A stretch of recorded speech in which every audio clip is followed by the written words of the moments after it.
OnlyFans fighter. The Ennis Express is a runaway train. Ain't no pressure when you built for this. Man down. Round one. The truth hurts. Ladies and gentlemen, presenting the undefeated super flyweight from San Antonio, Texas, Jesse Bam Rodriguez!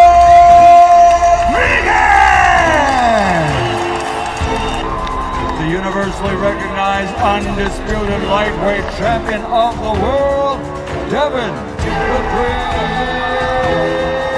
Haney!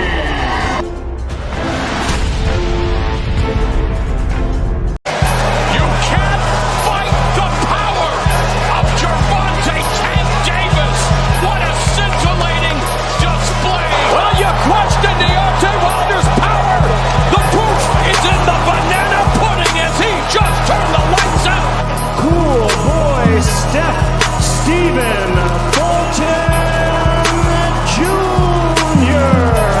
The Ennis Express is a runaway train. Ladies and gentlemen, fighting out of Las Vegas, Nevada, here is the skill, the highly regarded Devin Rodriguez.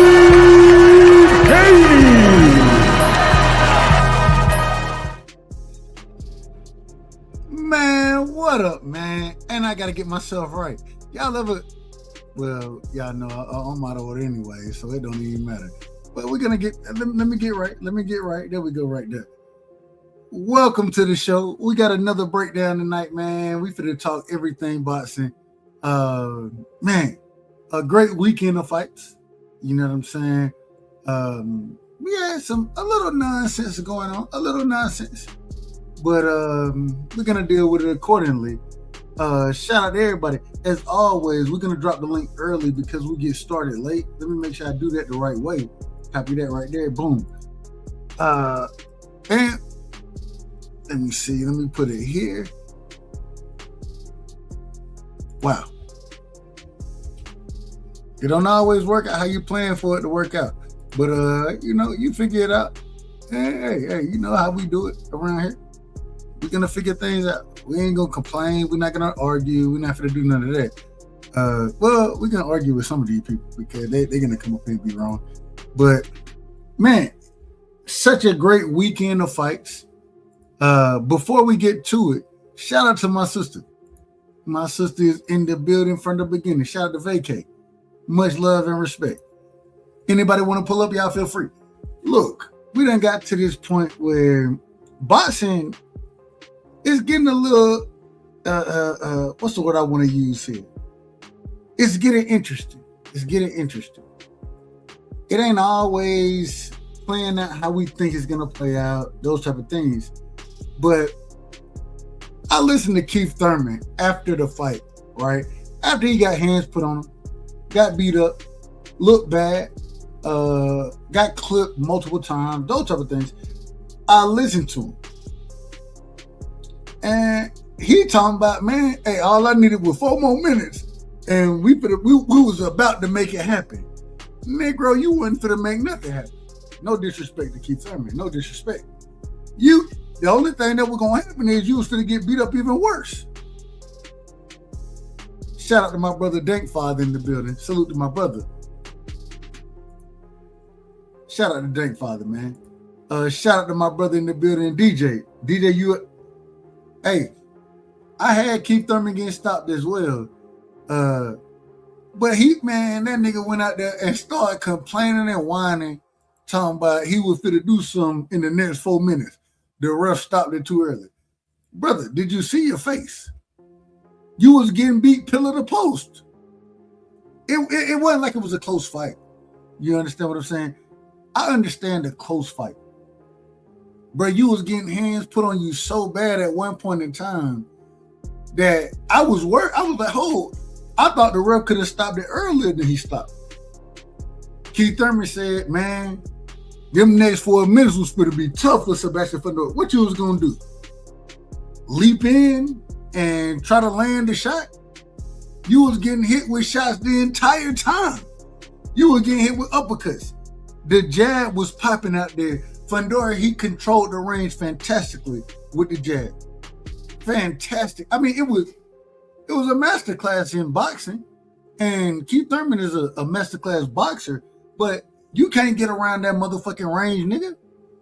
No disrespect to Keith Thurman, but you can't get around the range, man.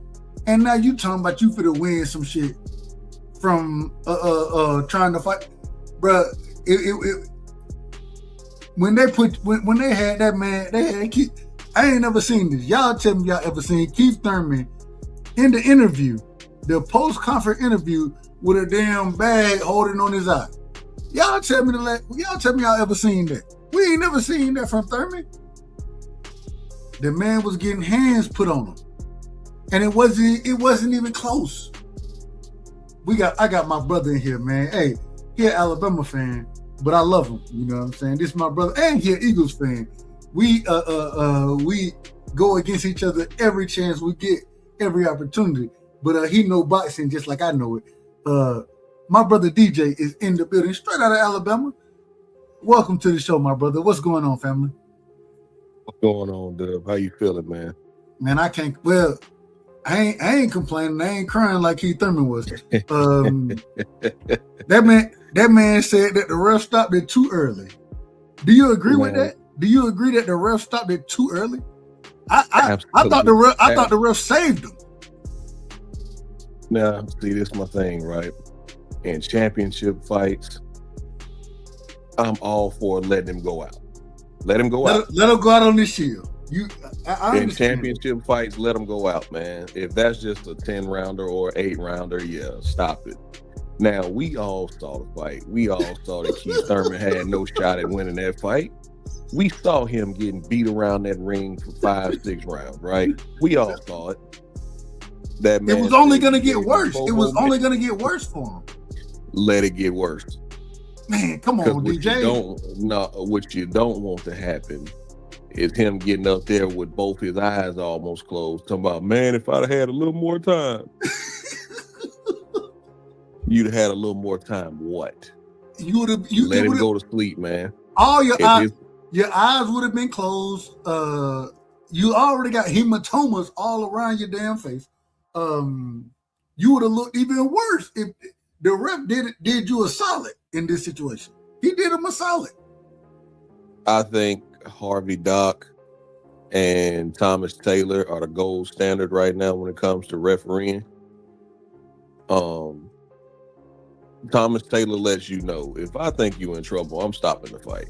Mm-hmm. But he's also one of those refs who don't want to stop the fight. Please don't put me in a position where I got to stop this fight. But if you get in battered, go ahead. Keith Thurman was offering no resistance. There was nothing that he was doing that was telling the referee at that time that, yo, I'm going to be competitive in this fight. Man, Thurman went out there in the press conference and said something to the effect that, well, they told me as long as I'm moving my head and attempting to, brother, you moving your head, but you still getting clipped with shots. You're getting clipped. He was buckled. He got hurt. I think that was the second round. He got hit with a shot. Second round, his glove almost touched and it didn't. And I said, even then, I was calling the fight. Shout out to BVO. I was calling the fight over there.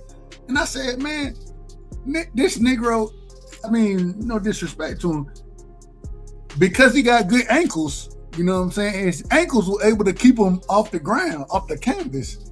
He was able to continue. But when he got hit with that shot, I was like, man, this shit finna be over, man. This shit finna be over. He didn't show me anything. I thought he landed a couple good shots, a couple good body shots, those type of things. But he was getting battered that entire fight.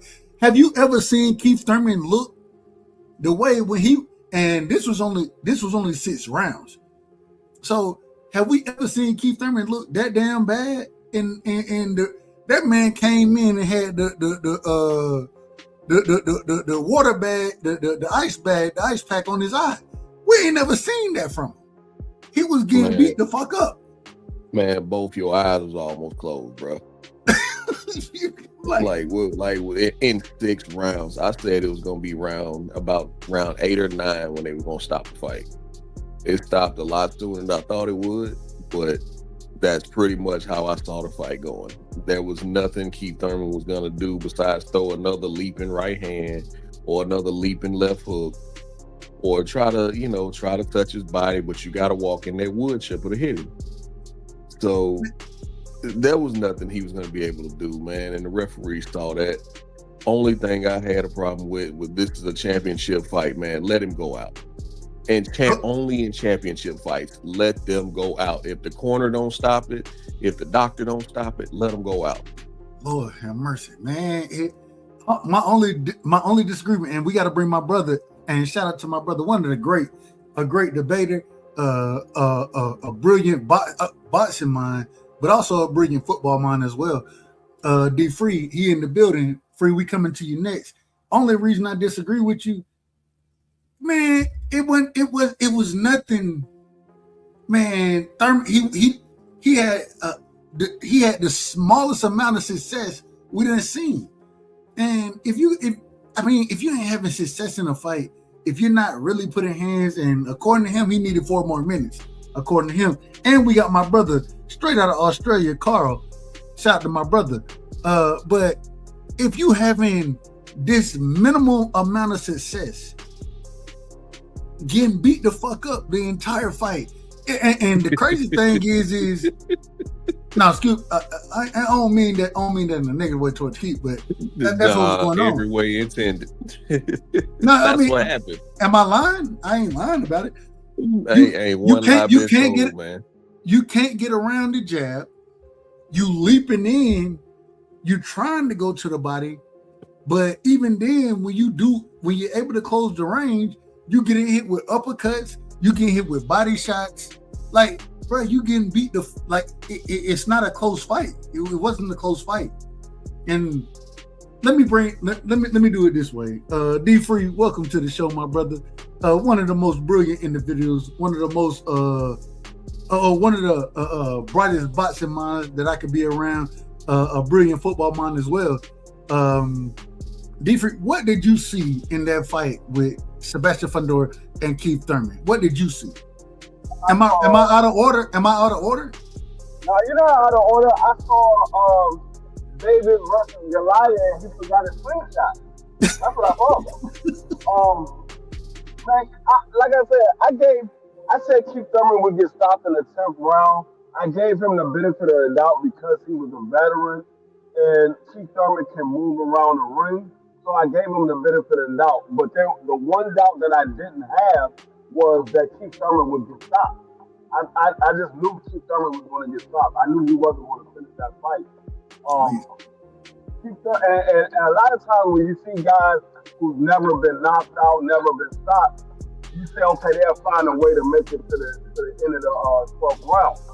I didn't see that for Keith Thurman. I saw a guy who was weak to the body, and he was just in there. He was in there with people that couldn't get that second opportunity to stop him to the body. But a guy like Sebastian Fondora, who's 6'5", with an 80-inch arm reach, that ain't got to move much to get into his punching range. I like, no, Keith Thurman's only shot was to get in close and land a big shot. But getting in close, that's where Sebastian fights best at, on the inside. He's learning how to fight from a distance, but he fights much better from the on the inside. So I was like, nah, Keith Thurman has no shot in winning this fight at all. People that would say, oh, Keith Thurman got power, he can knock him out. We saw what Brian Mendoza did. Like, did y'all forget the rest of the fight with Brian Mendoza? That man was getting beat up from round 1 until he landed that lucky shot. Brian Mendoza wasn't having success. He just happened to land a lucky shot. That's all it was. But, I mean, Keith Thurman, he got beat up almost as bad as Manny Pacquiao and Ugas did in their last fight. Before Manny Pacquiao decided to come back again. I gotta bring my brother in the building, straight from Australia. And Carl, I know you probably understand the fighting style of Sebastian Fondora better than a lot of us, because Tim Tszyu back-to-back wars with Sebastian Fondora. You know what I'm saying? End up getting clipped with elbows and all type of other stuff. But I think, you know, with you being an Australian, and I don't mean that in any type of way, but you know, I know you follow those your Australian fighters, and I ain't got no problem with it. But did you expect the fight to play out the way it played out against Keith Thurman and Sebastian Fondora? Did you expect it to play out that way? Yes, I did. G'day, fellas. Hey, and welcome to the show, my brother. Welcome to the show. Yeah, look, I did see it. I did see it playing out like that, Dub, because there was a few key factors that I had with issues with Thurman. And this is what I've noticed with Tim Tszyu. And man, I want to shout out Tim Tszyu because that whole card yesterday was all Tim Tsz유's former opponents. So absolutely. Shout out to Tim Tszyu for creating the hype of that card. And also I want to shout out Tim Tszyu because I tell you what, those wars he had with Fondora, it makes them a little bit more special now after seeing a guy like Keith Thurman, the way he got dispatched. Yeah. First of all, you cannot beat a guy that's got 11-inch reach advantage over you and knows how to use that jab. You cannot beat him on the back foot, bro. You've got to beat him in the wheelhouse. You've got to be, because your range is not their range. When they're in range, you're not in range.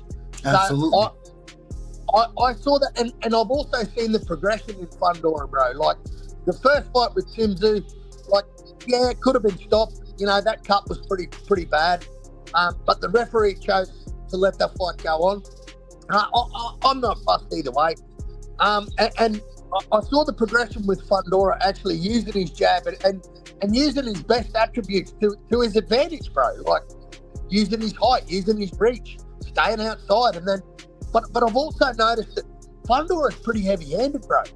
And I noticed Tim's face. Man, he punching real quick, Carl. He punching down. Anytime you punching down, hey, gravity help you just a little bit with them shots right there. Gravity help you just a little bit. I don't know if that's true or not. But I'm not going to be too long-winded, Dub, but I just wanted to say I noticed that his jab was working a hell of a lot better against Tim Tszyu, and it made Tim quit on the stool in the 7th round of that second fight.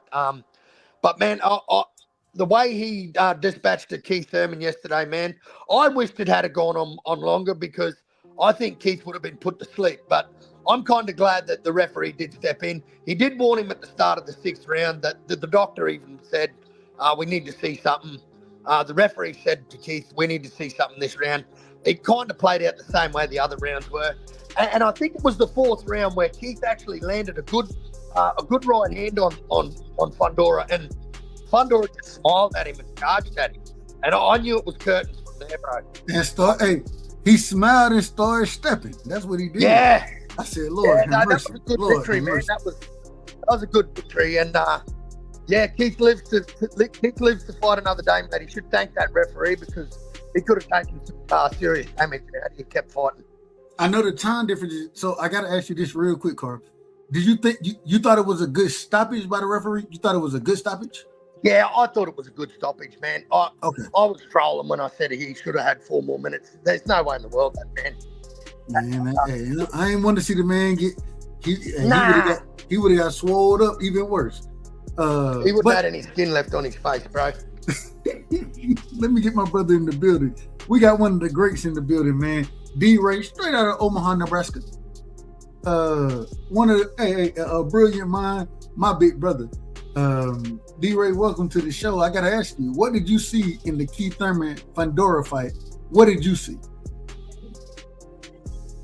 Hey man, salute, bro. I wish Keith would have got another chance, bro. One more round. Shout out to Uncle Stitch. Hey, you know, like Carl, is it Monday afternoon already? Go ahead, though, bro. Monday afternoon, 2:00 Monday afternoon. I know that's right, man. Salute to you, nephew. Hope everybody good. Go ahead, though. Good, Uncle D-Ray. Hope you're good, brother. Hey, man, I'm blessed, man, and I'm glad you're up here on the panel, man. But I'm gonna get back to the show. I think though, bro, that you know, Keith has not fought a whole lot in this, you know, decade so far in these 6 years. That's why we call D-Ray, that's why I call him sometimes Thurman. Sometimes. Go Hey, ahead. I was trying to call him one more time. You know what I'm saying? But I guess it's no time. You know. But hey, man, and see, but that's the thing, though, right? In the era, in the time when we got fighters talking it, some of them, but most of them not even willing to get it in and go give the people their money's worth. Keith Thurman is willing to do that, bro. He is willing to go out there and fight the guy. You know what I mean? Not just get paid.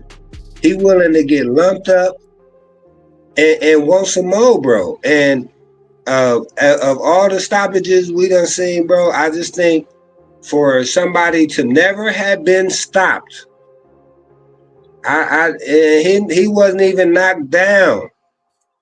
That's a disgrace to boxing, bro. I agree with him as far as the referee go. You know what I'm saying? Listen, in a championship fight, bro, especially when you got a veteran of the sport, I don't want to see him be able to say he get robbed. I'm not a big Keith Thurman fan, but I tell you what, he is interesting. He know how to sell the fight, and you know, at least yesterday he was willing to make the fight and take the fight, bro. So I wanted to at least try to reward him with what I want every fighter to get, bro. I mean, just think if that was Devin Haney and he had not been knocked down and the referee stopped the fight, bro, people gonna be like, what they own? If that's Ryan Garcia, they gonna be like, come on, man. I mean, you know, and I understand Keith ain't got a lot of fans out here, so I'm out here one more time. You know what I mean? But I just think, man, that he earned the right, bro, to be able to, you know, I mean, look, man. He earned the right to get fucked up. That's what you're saying. Hey, if that's what he wanted, bro, he had a chance to be able to stop and say, I'm done. His corner could say he done, and the doctor could have said he was done. So right? you think the ref got it wrong? Well, I mean, I just think I kind of think, bro, that the moment was too big for the ref. I mean, I had not seen him no more before, but you know, and with the pile of tricks of boxing, bro, he could have been planted there for that particular reason. So I'm not surprised. Hold on, you think the ref? You think he had an agenda? I mean, I'm just saying that it's possible. Man, is it probable? Yeah, it is probable. Hold on. Wait a minute. Hold on, calm down. Yeah. So, and we got to get my brother DJ back in here. But what you're saying at this current moment in time, you're saying that you think the ref wasn't taking on Keith Thurman's livelihood or health. He wasn't trying to stop anything crazy from happening. You're saying that he was a plant and stopped the fight too early. That's what you're saying. I'm saying he possibly could have been planted there for that particular reason. I'm saying, bro, that Keith Thurman had earned the right, in my opinion, right? Not being knocked down, not sitting there and going 15 punches straight. You know what I mean? The referee, according to Keith, told him, hey, man, you got to, you know, keep your feet moving and your head moving, and Keith was doing that. It wasn't like he was laid up on the ropes, bro. That's all I'm trying to say, man, is that that man earned and deserved that, bro. As much as what he gave to boxing, I hate for him to be able to go out with a question of what if the referee would have just stayed out the way and let it, you know, happen, whatever it go, bro. I mean, you know, and now listen, I just want to say that I'm all for the safety of the fighters, right? But that's why I think that he, you know, and all boxers need to have a quality corner man that can be their eyes and ears and trust that they have their best interests at heart. I'm just saying, you can't prove to me that the referee had his best interests at heart, man. Go ahead, though, bro. Amazing. Of course, it's amazing because I'm out of order. Well, no, I didn't even say that. I didn't say, hey, that's your opinion. I disagree with you. But before I even say what I'm gonna say, DJ, go ahead.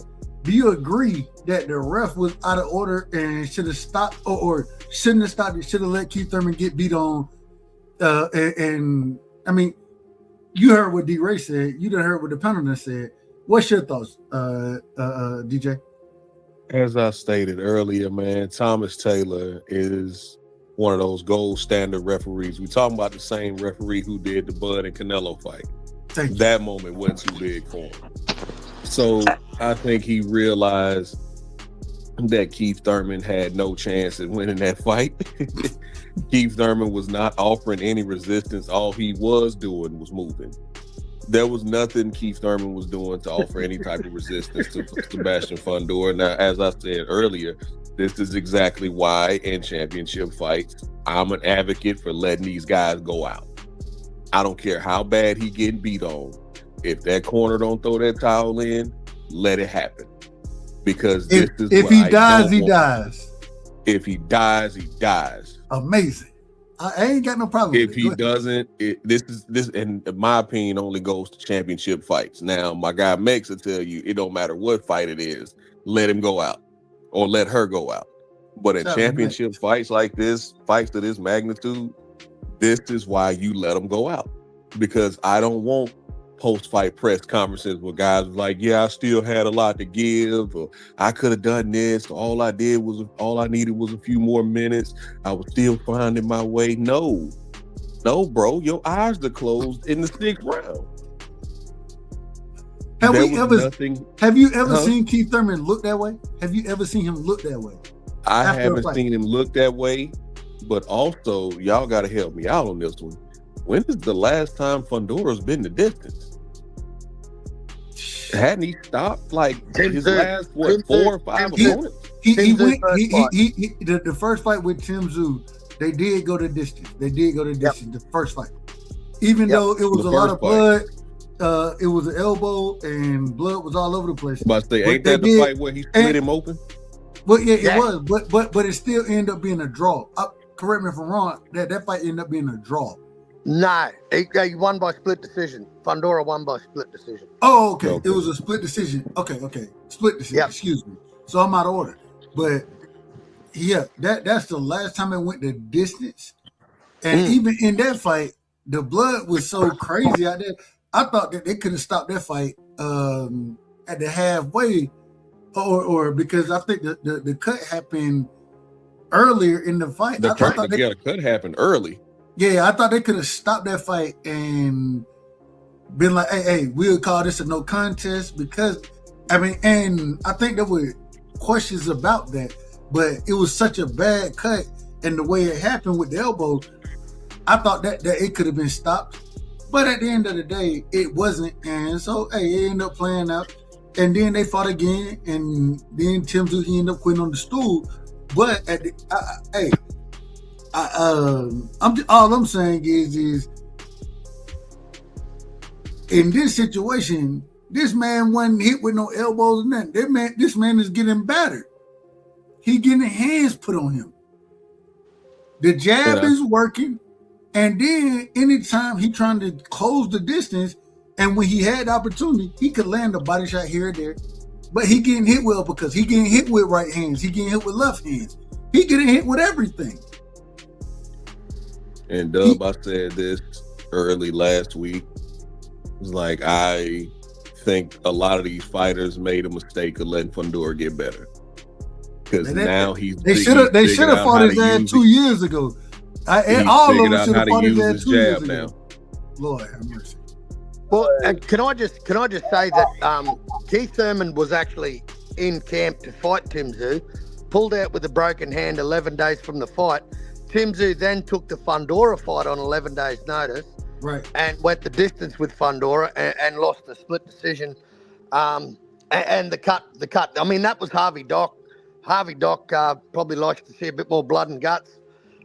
Yeah, I kind of agree. Steve's no slouch. He's refereed over 800 pro fights. He knows what he was doing in there, man. And Keith was on the back foot, man. He was on his bike, man, and he offered no resistance. exactly like DJ said, bro. That there was no resistance coming Let back. me ask a question, and I want to bring D Free back in here. Do you think that there was something, even if they would have allowed the fight to go on, D Free? Do you think there was something that Keith Thurman could do? Because in the post presser, he came out and he was like, "Man, I had him right where I wanted him." I don't know how you can beat the fuck up, but he said, I got him where I want him at. And do you think there was something that he could do to win the fight in that situation? Not that fight last night. He would have had to start back over from round one, because I hear people talk about the Tim Tszyu fight and the blood that Tim Tszyu was shedding in that fight. But if you remember that fight, Tim Tszyu was having success in that fight with Fondora. Keith Thurman wasn't having no success. He landed a couple of body shots, but he wasn't having no success with Sebastian Fondora. He jumped in with an overhand at one point in time. That was an overhand he landed. I think that's the only one. Round 4, Fondora laughed at him. Fondora laughed at him and then charged him. Hold on. Go ahead, Freak. Hold on, real quick. Go ahead, Freak. I'm just saying, he did jump in with it. He jumped in with it. Yeah, he jumped in and grazed his shoulder. That's why Sebastian laughed at him, because he was like, "You can't even reach him." So, I mean, he wasn't having no success. But Keith Thurman, I think everybody said they should have let the fight go on. But if Keith Thurman would have really been hurt badly in that fight, everybody would be saying today the referee should have stopped that fight. He saw that Keith Thurman wasn't going to win. Yeah. We're looking at hindsight in 2020. But if it went the opposite way and he let the fight go on and Keith Thurman got seriously injured in that fight, people would have said the referee should have stopped that fight. He saw that Keith Thurman had no chance. So I want to ask now, because we done got into this conversation as far as the referee situation and all of that, the doctor, and I don't know if y'all remember, but the doctor had came out and he was checking Thurman or she. I think it was actually a female. It was a lady, yeah. But they were checking Thurman at that current moment in time. They were checking him. You know what I'm saying? They said, "All right, we're gonna let you go," and he didn't. I never seen a point where he really had. Well, let me ask it this way. Let me ask the question. Did y'all ever see a point where Keith Thurman was having success in the fight? Did y'all see a point he was having success? I didn't. Having success getting beat the hell up, man. That ain't successful. That's not successful at all. Hey, you country like I am. Hey, if you get beat the fuck up, ain't nobody looking at you having success getting beat the fuck up. No, we ain't looking at you. He did successfully be able to show that, hey, I can take a punch without going down. That ain't success, man. Taking punches ain't success. Hey, some people it is. He's like, hey, you saw like Jamel Charlo. At least I ain't getting knocked out. Lord have mercy. Man, I just don't know what more people needed to see. I don't know what Keith needed to see. I don't know what resistance he had, man. I mean, the guy was on his back foot. You're not going to beat a guy that's got 11-inch reach advantage over you on the back foot. You're just not. You got to get in the pocket. According to Keith Thurman, according to him, and I agree. Shout out real quick. Let me make sure I do things the right way. Shout out to Aircraft Carrier in the building. My brother is in the building. Shout out to Aircraft. He gonna be out of order anyways. But I love him. I ain't got no problem with my brother. That's my brother and I love him. Shout out to Don in the building. Don got Jake Paul out there. I didn't even know he got Jake Paul. That's a great photo. I did not know that you had that up there. Respectfully, I didn't even. You don't see everything. Shout out to my sister Vacay as always. Man, that's my sister right now. I love Vacay. You know what I'm saying? Y'all make sure y'all go sub the channel. She do a hell of a job. She live in the morning and the afternoon some days. Might have a freaky live. I think that's what they call it. The freaky live on Mondays. It might. Hey, we gonna see what happens. Mr. Chairman is in the building as well. Shout out to Mr. Chapman, Thomas Hill. That's my brother, and I love him. If y'all want to pull up to the biblical talk, we always have biblical talk on the on Tuesdays and Fridays. We had the biblical talk. So hey, if y'all want to pull up, feel free. Let me know, and y'all can pull up to the biblical talk. Shout out to the OG in the building, man. Yoda, Crush, the legend. Salute to my brother Crush, man. One of the brilliant individuals. He gonna tell it to you straight. Yeah, he gonna cuss my ass out, and it is what it is. But shout out to Blue Hustle in the building. Hustle, pull up, man. Pull up, man. I want to hear your opinion, Hustle, man. I do want to hear your opinion on this. If you get opportunity, you ain't got to. But D-Ray and rest of the panel, man, y'all, it sounds like what we needed in this fight was Tony Weeks. Now, we know Tony Weeks ain't stopping nothing. So Tony Weeks will let you get your ass whooped, son. That's what we needed for this fight. Do you think that he need? You you agree with Keith Thurman? He just let him whoop my. Let him beat the brake shoes. Let him beat the brake shoes off me. Hold on. Let him beat the brake shoes off me, and don't stop the fight. Just let him beat the brake shoes off me. That's what you saying. Let it in championship fights. Let them go out. All right, in championship fights, let them go out, man. If they corner don't stop that fight, if I'm the referee, I ain't stopping nothing. I'm gonna look at your corner a couple times, like y'all see what I'm seeing. Y'all not. Y'all. Hold on, DJ. Hold on, real quick, DJ. So you telling me, hey, fuck it. You know what? If you reffing this a championship fight. If I'm reffing it, man, hey, I'm finna let this man get the break shoot. The ref is there. The third man in the ring is there for the safety of the fighters, right? Absolutely. And for his safety, I'm gonna look at his corner like, y'all not gonna do nothing? Oh, y'all gonna leave it on me? Oh, okay. Y'all said he good. Continue. DJ gonna be the only referee in boxing history that referee a championship fight once in his career. He would never. Hey, won't referee nothing else never again. Hey, look, but I don't want to be the story of the fight. I want these guys to work it out. And if you ain't got nothing, in your corner see you ain't got nothing, why they keep sending you back out here? I did. Hold on. Real quick. Let me do this, and we come to you, Carl. Shout out to my brother Texas in the building. Texas Rattlesnake. Don't mess with Texas. And then we got Ruben Langford. Ruben said, "Yo, Doug, I would have never thought it. I don't know what you're talking about. What have I done?" But he said, "But do you, homie? I don't know what I did. Let me know what I did, Ruben. Respectfully, I say that respectfully."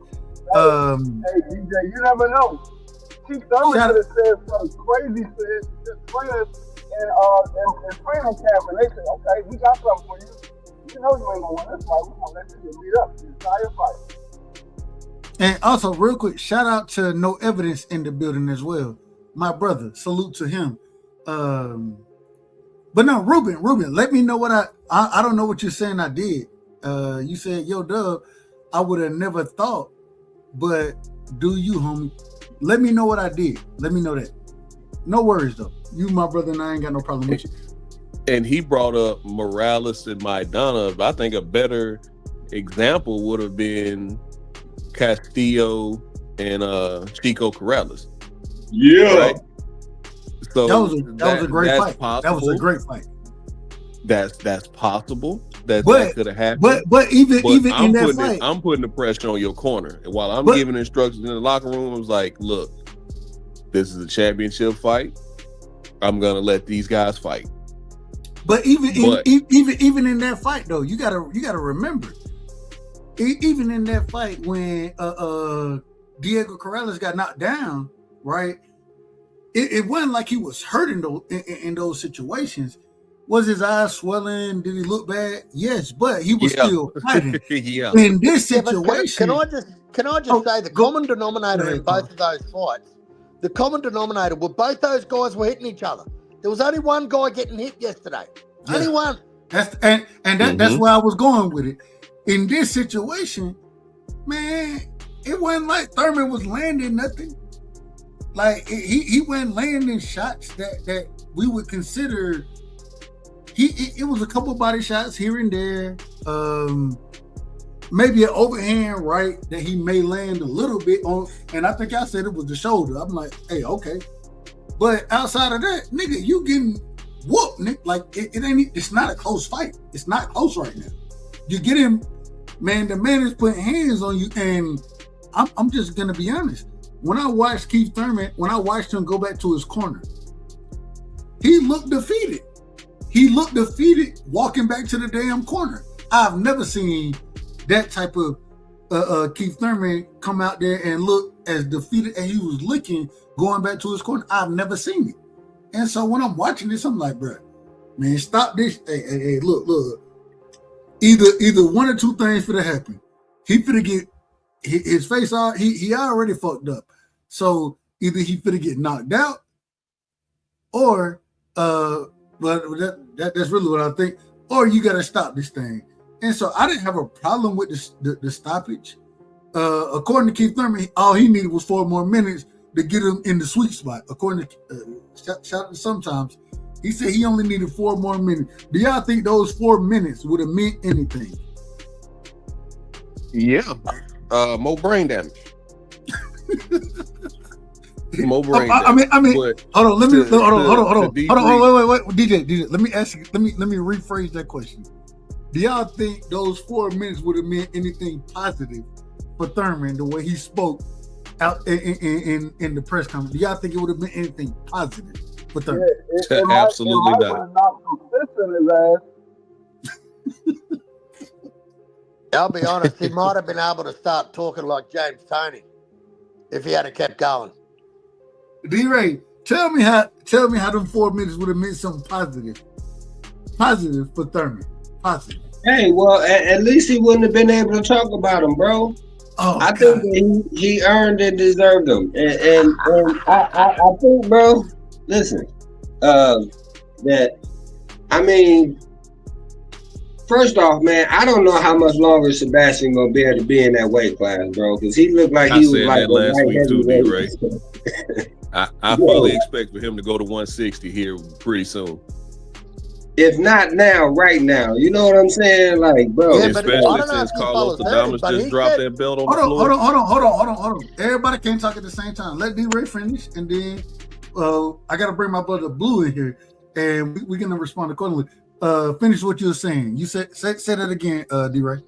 No, hey, I want to yield my time to the brother, and I want to hear what he was about to cook on it, man, because I agree, bro. He just looked too big. I mean, you know, and that's the thing, bro, is for me, not only Keith Thurman's inactivity, you know, shine through, but it just seemed like, you know, the odds were stacked against him, you know, a little bit more than, you know, and it's not like he didn't say that he was going to do the rope-a-dope, bro. He said there was going to be a round or two where he was just going, you know, and I just think, bro, that he deserved an opportunity to get them 4 minutes, man. But go ahead, bro.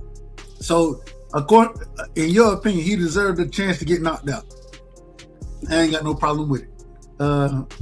If I was the ref, I will say, if I was the ref, if it was me, I wouldn't have stopped the fight. I would have, hey, I'm going to ask you how you feeling. You know what I'm saying? I done already told you, as long as you keep your head off the line, you got your guard up. I need you to throw some shots now. You can't just get beat on. I can't allow that. But I apologize. Hey, I just want to know, did he even give him a standing 8 count, bro? He never gave him a standing 8 count. He never gave him that. Man, you got to get a dude some type of warning, man, for real.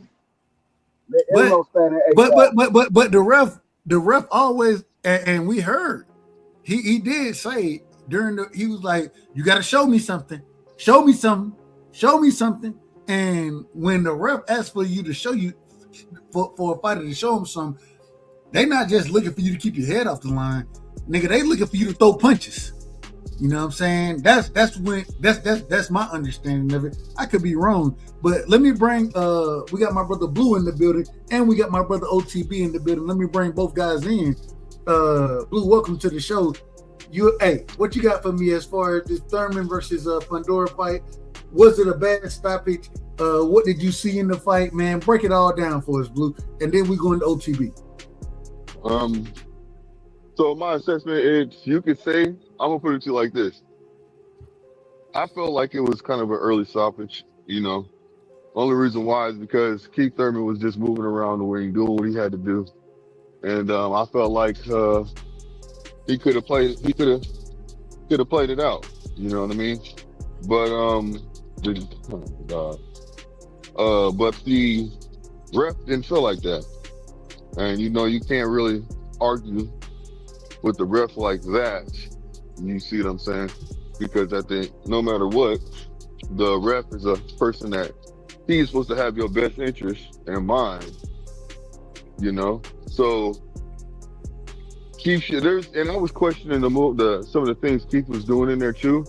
So I can understand if I'm questioning it, the ref is questioning it too, you know, without passing judgment. So what I'll say is this: there were certain things that was going on that happened. Like, what's up with Keith? What's up with Fondora? Before the fight even happening, he had his hands wrapped like 2 hours or 3 hours beforehand. Y'all seen that, right? I didn't see the time frame that the hand. I didn't see the time frame of the hand wrapping. I didn't see it. So. Hold on, timestamp this piece. What'd you say, bro? Something about the hand wrap? Yeah, he had his hand wrapped. Oh Lord! Please don't get D-Ray started on the damn. Hey, I agree with him. Go ahead, Blue. Yeah, because he had his hands wrapped way early. His team would have complained about it. That team was in there when he got a wrap. I don't even know why that ain't got shit to do with nothing in my personal opinion. It doesn't really, but it does. I didn't know it was a time limit where you're supposed to get your hand wrapped. Man, I can get my hand wrapped the day before and keep them same hand wraps on if I need to. Man, I'm just saying, I don't know nothing. Hold on. I just don't know nothing. Like, I don't know if the hand wrapping of anything played a part in that fight. I don't believe check it did. this out. So let me explain to you why I'm saying it without y'all just asking questions and then ask questions when I'm done. Take your time. Thank you, my friend. Thank you, my friend. So now when he got his hands wrapped, was the ref in there to see what was going on at that time? Think about it. He had his hands wrapped. The opponent trainer. But you out of order. You already out of order by asking if the ref was there. Hold on. Who's the person that's supposed to be there when they're checking just to make sure when they're doing the hand wraps, make sure they're all right? Blue, hold on. You out of order for even asking. The ref ain't got to be there for hand wraps and shit like that. You have an individual, you know what I'm saying? They come in, they sign the hand wraps and all that kind of stuff. Well, that's what I'm saying. Hold on, man. Hold on. Calm down. You have you have an individual there, and then that signs off on the hand wraps, and the opposing team is there watching the hand wrap situation go on. So I don't think I don't even know why would we even be talking about hand wraps? Because we don't know what was going on.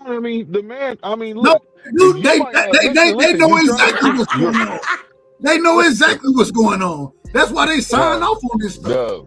Dub, you keep cutting me off, bro. Well, because you out of order, man. We gotta you gotta allow me to answer. Well, that's fine. Bro, you can be out of order. Explain, you can be out of order, but I'm gonna tell you this right here. Damn. It's a bunch of bull. That's what it is. It's all good. It could be a bunch of bullshit. But I'm just thinking, like, you know, like what's really going on here? I don't think that had anything to do with the play, but it could have. Yeah, you don't know, man. Like, you don't know what's going on at the time. We're not there. All we're doing is seeing what they're showing. Okay. That's all I'm trying to say, brother. You know what I mean? That could be something that it could be a problem. I don't know why. I ain't never seen nobody get their hands wrapped that early. I mean, I'm pretty sure it could have happened, but usually you see somebody over there saying, "Hey, you know, you see you see the other team in there watching them get their hand wrapped. They usually show stuff like that. Man, they show Keith Thurman over there warming up still with no hand wraps. What that got to do with anything? But it was so early in the. Listen, man, It and that's came not out. my main point. That's Luke, a soft topic. I want to move on from that. That's why I'm saying you keep saying I'm just bringing something to the table we can talk about. That's all it is. It's not. We'll talk about it in a second. Let me get I got my brother OTB in the building. I got my brother Piro in the building. Let me get them in, and then I want to go back to what you're talking about because once That's again, not my main point though. Well, Yeah, let him finish. He said get to your main point. Okay, thank you, my friend. Thank you. So my main point is this. So this is my main point. In that fight, that man fought an individual, and this is what I believe. He had a long hiatus, 3-year hiatus. You see what I'm saying? And in that hiatus, not hyena. Okay, whatever. Okay, whatever. But thank you. Well, you got to interrupt. Oh, you boy. Go ahead, brother. Go ahead. I'm out of So order. I appreciate you, man. Thank you. No. Matter of fact, I'm gonna give myself the drop. on No, this. you don't need to do that. Just let me finish. You All good? right. Go ahead. Thank you. So my point is this, man. He came back, and I kept saying over and over, this man has to work on his endurance. He cannot get in there and do anything with his regular training. He has to work on his endurance to be able to do certain things and keep moving around the ring. It was very evident to me when he was in there with the giraffe. You see what I'm saying? Fighting that giraffe with the giraffe arms. You see what I'm saying? He was getting hit. I think Keith Thurman found out within the first minute of the fight that his endurance was not up to par, and he wasn't capable of getting out the way properly when it comes to Fondora's arm range. So he was getting whooped on it. He was just getting whooped. He was getting whooped, but he had a plan, and he started. To me, it seems like he was smothering the shots. What and plan he was doing did you certain see? things like What plan did you see? Yeah, I was looking for one the whole fight. Hold on, OTB. I'm coming to you My next. bad, I just was asking Blue what player he said. He out of order. Well, Blue out of order right now. He out of order, but it's okay. Damn. I'm gonna tell you the truth. What, you want me to lie to you? No, I want you to let me finish. Well, finish. I keep trying to let you finish your point, but you keep talking. Go ahead. Finish your point. Okay. But anyways, so I just felt like within the first round, he realized that, he was overwhelmed, and I think that he was confused going back to the ring. I don't think that he was defeated. I think he was confused going back to the ring. Like, what do I have to do? Because Keith Thurman is a thinker outside the ring and inside the ring. He thinks about the things that he does. You could tell he's he likes to think. He likes to use his brain. So in my opinion, I felt like he was like, man, what do I do? This man's arm length is very tall. Very long, and he's catching me. So what am I supposed to do at these different angles? It's a little different than the people I was sparring with. You see what I'm saying? And so all I'm saying is he felt like that.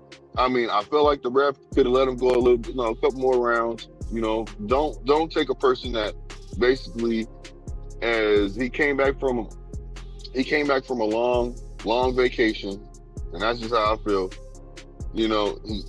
And his endurance wasn't up to par. So at the same token, you could say that the ref did the right thing for him. I'm not gonna be mad at you for saying that, and then I'm not gonna be mad at the person saying that they felt like it was that the fight was stopped short, was stopped too short. So I'm just gonna leave it there. I felt like Keith Thurman tried to execute a game plan, but Fondora, too young, too strong-minded. And I will say this: Mendoza knocked him out, right, with 2 punches. He stunned him, and then he pretty much he stunned him and then stopped him. He stunned him and then stopped him. Yep, with 2 punches. He didn't flatline him like cold, but he put him in a position where he was done. Close. He was done. Yeah, the man was ordering French fries on his back. I'm just saying. And I'm gonna tell you just like this: the man is too big to be at that weight division with that weight. I'm saying his punch resistance. If somebody can just plant the perfect shot, they can stop him also. It doesn't take somebody, because Fondora He got the eye surgery, and you see he's working on certain things, but he's working on, the long range. You see what I'm saying? Working on the outside. You know what I'm saying? Hold on, Blue. So you don't make mistakes. I got you. Let me bring everybody else back in. Okay, for sure. Because we got three new individuals that's on the panel right now.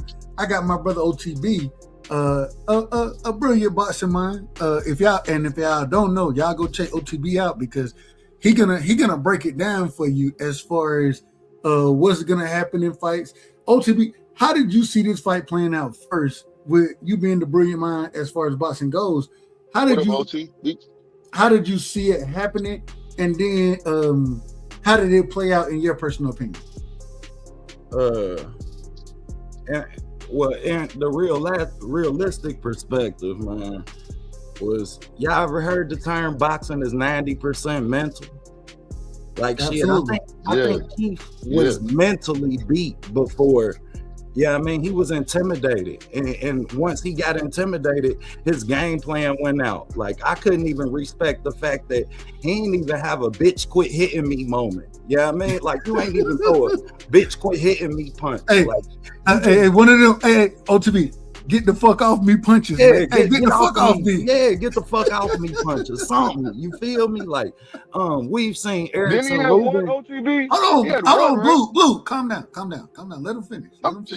We seen Erickson Lubin go in there and go balls to the wall. You understand? I just can't respect the fact that Keith Thurman never sat down. You never trusted yourself.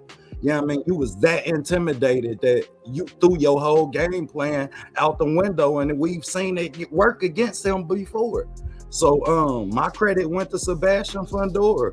He started the fight behind his jab. He actually used his jab for 2 fights. I don't feel like I seen nothing special. I feel like the fight played out just like we all knew it would, because, I mean, we knew Keith wasn't going to go in there, and he's never displayed that type of heart. Like, shit, even when he did win the fights against Danny Garcia, Sean Porter, he outthought them. He didn't I mean? And credit to Blue for knowing that he a thinker, because he outthought people in his fights. He an IQ fighter. He ain't really got a lot of heart. And I'm gonna leave on this one. Man, when y'all heart tell y'all don't fuck with somebody, don't fuck with them. Don't fuck with him. Because I tried to fuck with Keith. And D Free no, Dub no. If y'all know me, Thomas, y'all know I ain't never liked Keith Thurman, man. I tried. I was rooting for Keith Thurman, and I call that nigga sometimes. I was rooting for Keith Thurman. Bro. And I done called that nigga, hold on. I done called this nigga sometimes Thurman since y'all done known me. I done called him sometimes Thurman. I looked at the Pacquiao film and I gained some respect for him mentally. Like his boxing IQ. I thought he won that fight. Never gave him a chance, because once you don't have heart, I don't respect you as a fighter in this sport. Everybody got 2 hands. So, I mean, we respect you at the bus stop if you fight. Well, you got to fight, though. Like, you got no choice but to. Exactly. So, I mean, for that reason, but I'll leave on that. That's how, I mean, stick with y'all. When y'all don't like a person, regardless of what you don't like them for, man, stick with it, because I didn't, man, and I regret it. Let me spin the block around here, man. I got my brother. He got Keith Thurman. Shout out to my brother Piero. He got Keith Thurman as his I don't even, what do you call it? The image right now. He got Keith Thurman as the image. Piero, what did you see in that fight? Welcome to the show first and foremost. And Mr. Chapman, welcome. We're coming to you next, Mr. Chapman. But what did you see in that fight? How did you see it playing out? Did you think it was a bad stoppage? Did you think Keith needed more time? Break it down for me, man. Oh, what up, Dub? It's called an avatar, I believe. I think there's another avatar. That's the right word to use right there. Thank you. Salute to the panel. I mean, for me, it was expected. Hey, you smarter than me, so I ain't nah, you know, you're the smartest one on the panel, bro. That's a lot. I'm the dumbest, bro.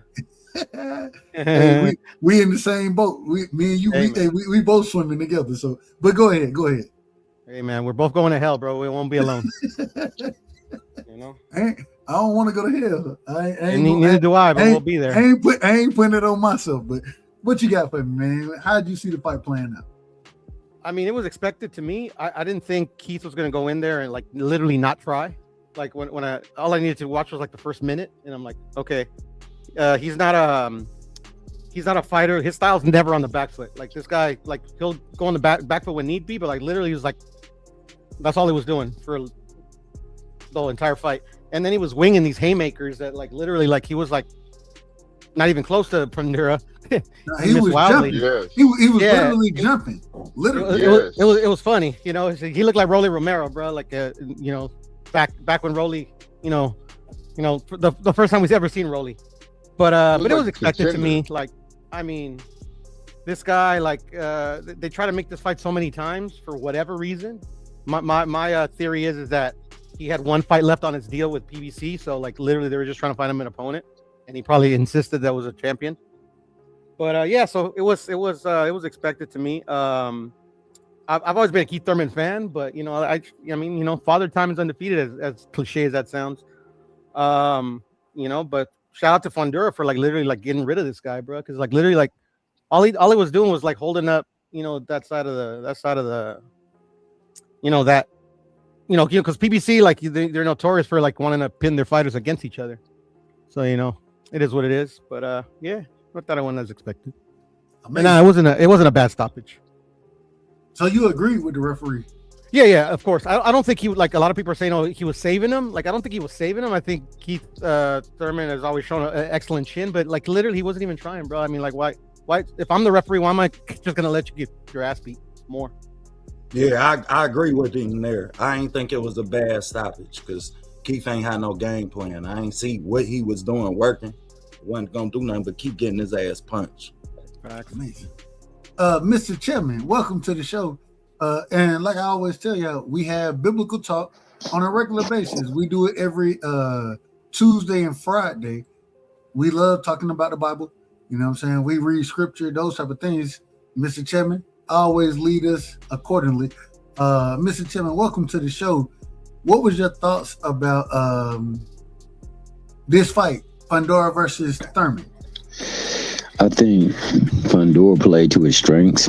He used every bit of his advantage, whether it was the youth, whether it was the reach, whether it was, you know, just the aggressiveness, him being in better shape. I agree that the stoppage was necessary because, for one thing, if we're going to just section it off, your corner is telling you stop moving to your right, and you're constantly moving to your right. Like, you're not even listening to your corner, and your corner is telling you so you can get away from the hand that's whooping your tail. And yet and still, he didn't do that, but he didn't have a game plan. The game plan that he did have, that didn't seem like it was working one bit. He was just taking punishment, and when it wasn't landing, he just was getting a barrage of punches thrown on him. His face never looked like that before, and that was fairly early. He got a cut. He wasn't doing any, like they said, he was swinging at wildfire. You know what happened when wildfire is around. That should catch a blaze. He lucky he didn't get starched in the process. The stuff afterward, that was pretty amateurish of him, man. It wasn't the ref's fault. The ref saw you not being able to defend yourself and not seeing a pathway to change the fight. You couldn't even get close to hitting him. And then when you did hit him, you turned around and kind of like coward. So I don't know, man. It was just not a good look for him. It was a decent look for my man Fondora. I think that, you know, he should have put more punches on him. That's what he did for. He did it. Hold on. What you saying? He should have put more punches on his ass. Should have, man. You know, when you got somebody out there that's not really trying to, I feel OTB, man. Like after a while, it's like, nigga, get off me. Like I'm gonna give you that. Even if I gotta hit the canvas, and you gonna feel some barrage come your way. That Mickey Freaky didn't have it in him. And honestly, you know, it didn't look like when he did stop it, he was throwing any punches. So what did you expect? He had already told you, I need to show me something, Keith. And what he showed him wasn't good enough. And it's like, why take a beating when there's no way that this is going to change? And you could look at the outcome. Ain't no way you had that nigga where you wanted him, because your face was looking like Johnny Storm. The nigga was all flamed on. Whole head was like red and orange. Looked like a Crayola. But that being the case, man, shout out to Fondora, because Fondora did apply that jab. I didn't like the fact that he was trying to act like he couldn't see. Nigga was seeing very well up in there. So, you know, the stunt with putting on the glasses by his sister to say, oh, that's better. Nigga, please. You was over there seeing like a champ, man. And unfortunately, my man, he just didn't have nothing for him. And like most said, it's 37 years old, being inactive, you know, going through times where you've been hurt and timing's all effed up, and you got a big Mickey Fricky Dowsum up in there giving that yoga fire. So yeah, man, I mean, Hell, send him out this motherfucker. Man. I wanna go. No disrespect, Mr. Chip. And Free, we're gonna come to you next. I want to go back to DJ. What do you see next for Thurman? What do you see next for Fondora? We actually got a chance to see. I don't know if y'all seen the. You had the Charlo. Well, you had one of the Charlo brothers there. I don't know. I think it was only one there. But what do you see next for Keith Thurman? What do you see next for Sebastian Fondora? What would you like to see, or how would you see this thing playing out, DJ? You're on mute. We can't hear you. Are we gonna come back to DJ? We're gonna come back to you. Real quick, D Free. How would you see, like, as far as what's next? What would you see next for both fighters? You know what I'm saying? Keith Thurman and Sebastian Fondora. What do you see next for them? Next for Keith Thurman is to find out still having more. We can't hear you. No, you sound like you're underwater. Hold on, real quick. Is it me out? You sound like you're underwater.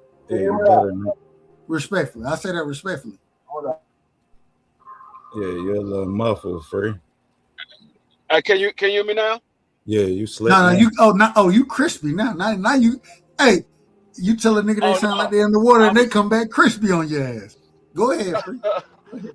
I was saying he need to find out if Manny Pacquiao's wife have any more porridge left. Oh Lord. But as for Sebastian Fondora, I think Sebastian Fondora needs to get the winner of Jerome Boots and Zayas. Hold on, you're breaking up again. You're breaking up. Hold on, you're breaking up. You said he should get the fight of Boots versus Xander Zayas, but you're breaking up. Is he breaking up? Is it me? Y'all let me know.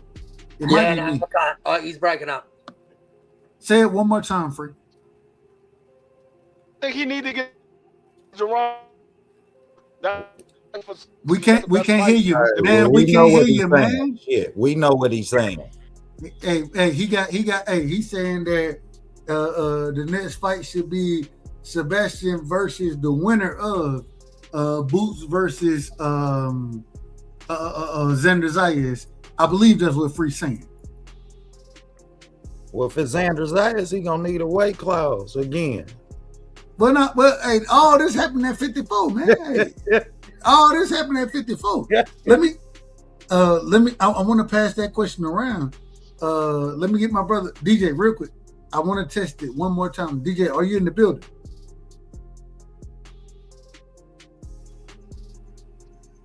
Okay, we can't hear you. No worries. So, Carl, we're going D Ray. I'm trying to put it in order. We're going Carl, D Ray, OTB, Blue, Puro, and then Mr. Chapman. Carl, what should be next after we done seen this fight play out the way it played? What should be next for for Sebastian Fondora and Keith Thurman? What should be next for him, in your opinion? Given that Fondora took zero punishment in that fight, I think he could get straight back in the ring. I'd like to see him face Virgil Ortiz. I like that fight. Virgil is the WBC interim champ. That's a great fight. I know Virgil's got all the drama with Oscar and all the contract dilemmas, but being the WBC interim champ, he should try and get that fight mandated. I'd like to see. I think Virgil's got the style that can trouble Fondora and maybe knock him out. I think that's how you got to beat him. I think you've got to get in that wheelhouse to knock him out. And for Keith Thurman, man, I think Keith needs a bit of time off. I know we got Tim Tszyu and Errol Spence made. I'd like to see Keith face them. Finally, if Spence beats Tim, face Errol, or finally face Tim. I'd like to see that. Amazing. Now, I don't know, real quick, I will say, I don't know if Errol Spence versus Tim Tszyu, and y'all correct me if I'm wrong, y'all know more than I do. I don't know if that fight is made at this current moment in time. Official, Jack. That's a done deal, bro. It's official? Official, Joe. It's official? Yeah. When is it happening? It's in June. Yeah, in June. Amazing. In June, and it could even be at Dallas Stadium. Could even be at Jerry Jones or shout out, you know I'm a Cowboys fan anyway. Shout out to Jerry.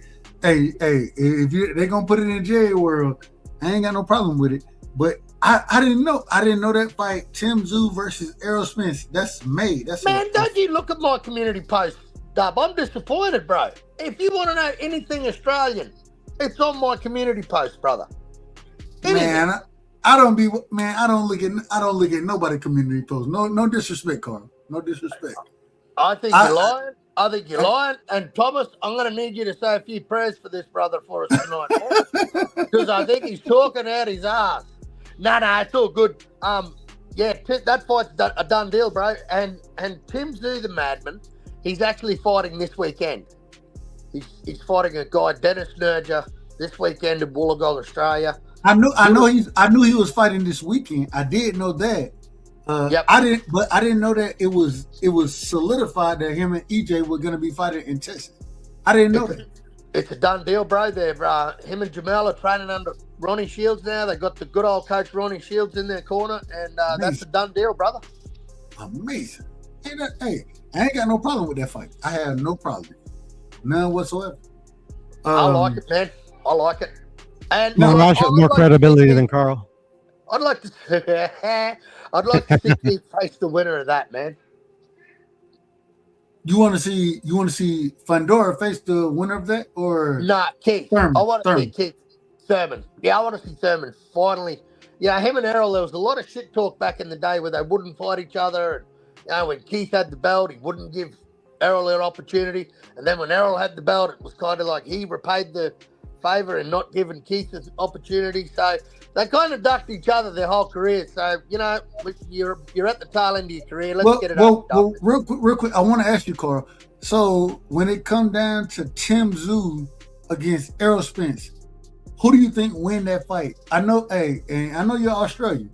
I ain't got no problem with it, but I know you're an honest man. So who do you think win that fight? I'll tell you after this weekend. I want to see how Tim looks this weekend, because Tim's last fight against that young, that coach Bermudez, young guy, Velasquez, Tim beat him with just a simple 1-2. I hope this Dennis guy's got a little bit more in his arsenal than what Tim's last opponent has, man, because I wasn't real impressed with Tim with his last outing. But, Father Time waits for no man, and Errol's kind of been on the bench for a while, hasn't he? Amazing. Now, he has been on the bench. Errol, shout out to Errol Spence. I'm a fan of Errol Spence. But he got a lot of dust on his damn boxing gloves right now. A lot of dust on it. I want to ask, and let me make sure I do things right real quick. DJ, are you there? D-Ray, I gotta ask Yes, you, sir. going into this fight, if we do get a Tim Tszyu versus Errol Spence fight, who do you pick to win that fight? Great question, man. Like Carl, I want to see how Tim look, but if you gonna ask me right now, I'm gonna say EJ based off of him getting with Ronnie Shields. Amazing. And we just seen the other day, y'all know I'm a Brian Norman Jr. fan. Shout out to Atlanta. And I seen EJ and Brian Norman Jr. They were working out, running, doing those type of things together. You know what I'm saying? They both training with Ronnie Shields right now. What do y'all think Ronnie Shields give EJ? What do y'all think he brings to him? I think that, well, real quick, I don't know. I'm probably out of order in this situation, but because you asked the question, I think, man, the boxing, the knowledge that Ronnie comes with, I think he changes EJ. Instead of just being the quote unquote big stepper, right? I think he shows, hey man, you ain't always got to step. Sometimes you can sit there and box with an individual and still be able to you ain't got to stop everybody. You can outpoint individuals, man. It's different ways to win fights. Instead of just being a headstrong individual, wanting to walk for everybody. And because when we watched him versus Bud, what did EJ want to do? He told you what he was gonna do, and he did it. He said, "I'm gonna step right."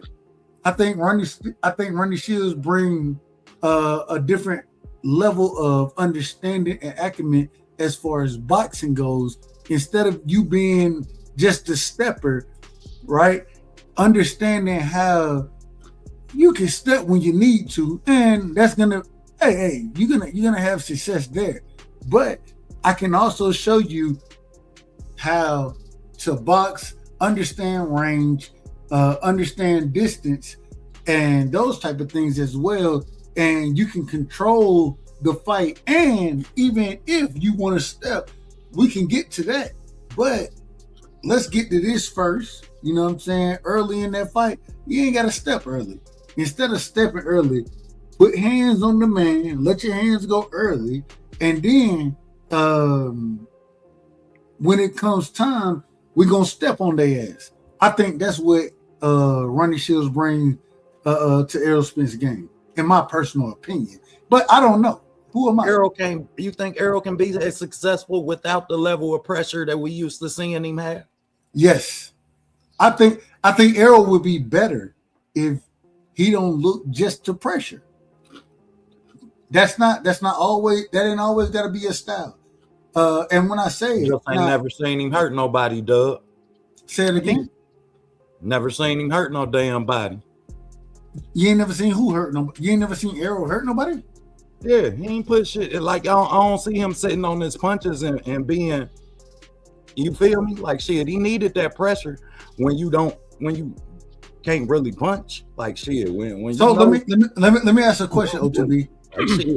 You're a brilliant boxing mind. I'm sorry. No, you're fine. You're a brilliant boxing mind. So do you think Errol is a decent do you think he's a good boxer? I ain't saying pressure fighter, anything like that. Do you think he's a good boxer? Of course. And of course. I think he's great at what he does. But I think Ronnie Shields, and that's why I say I think Ronnie Shields gives him the opportunity and brings out the boxer in him, right? And then I think he can step on the gas when it's time. But if I can have you boxing early, and you know what I'm saying, instead of going in there even against Bud Crawford, when he went in there against Bud, what Errol did? He tried to step, and what Bud did, countered off everything he did. That's what Bud just countered his ass the entire fight. And zone so burst, instead of doing the to Kell Brook. But instead of being an individual that I'm gonna allow you to counter off of me, I'm gonna box you. I'm gonna sit there. I'm gonna utilize my jab. Errol Spence, one of the best jab, a great jab. He got a great jab. right? And he fight behind this jet.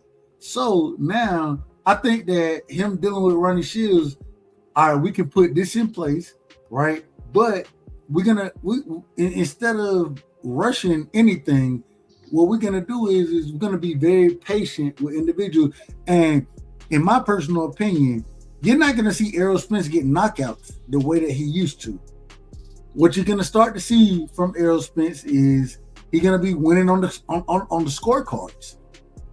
He's gonna become a better boxer, and he's older now as well. So that the power is still gonna be there, but I think he's gonna be able to box better. Dealing with Ronnie Shields, that's how Ronnie Shields, that's how he trained. You know what I'm saying? So that go ahead. Just a question. Yeah, I was gonna say, let me cut in real quick. I think that when it comes to being a trainer, right, your job is not to switch up the fighter what they do. You see what I'm saying? Your job is but you enhance what they do. Well, let me finish. Oh, my apologies. Your job is to basically add to what they do. You see what I'm saying? Critique them on certain ways, just tighten them up. You know, you don't just switch them up because you can throw the whole fighter off right now. But it is a good thing that he had a layoff because I believe that he's with this new trainer. It's not like he was working with the same trainer and he didn't take no breaks at all. You see what I'm saying?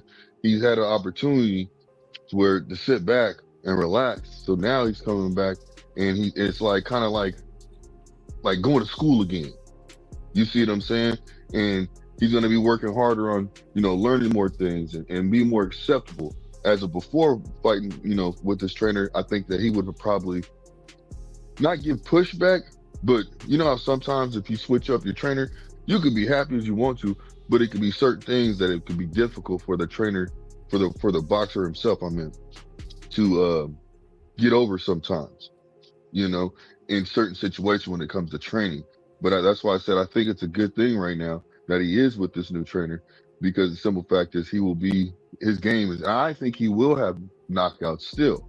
And the reason why is because all this fighter, all he's going to do is add on to him. He's going to keep him doing the same thing, but add on to them, tighten up things, maybe adjust on the jab a little bit. Maybe whatever they work out, that's what I think they're going to do. Now, I could be wrong. He could become a better boxer, but I don't see that. I just think I think he'll kind of keep the same game plan, but just maybe add some things to his game plan to allow him to be more versatile. That's what I want to say. Hey, Doug, let me cut in real quick.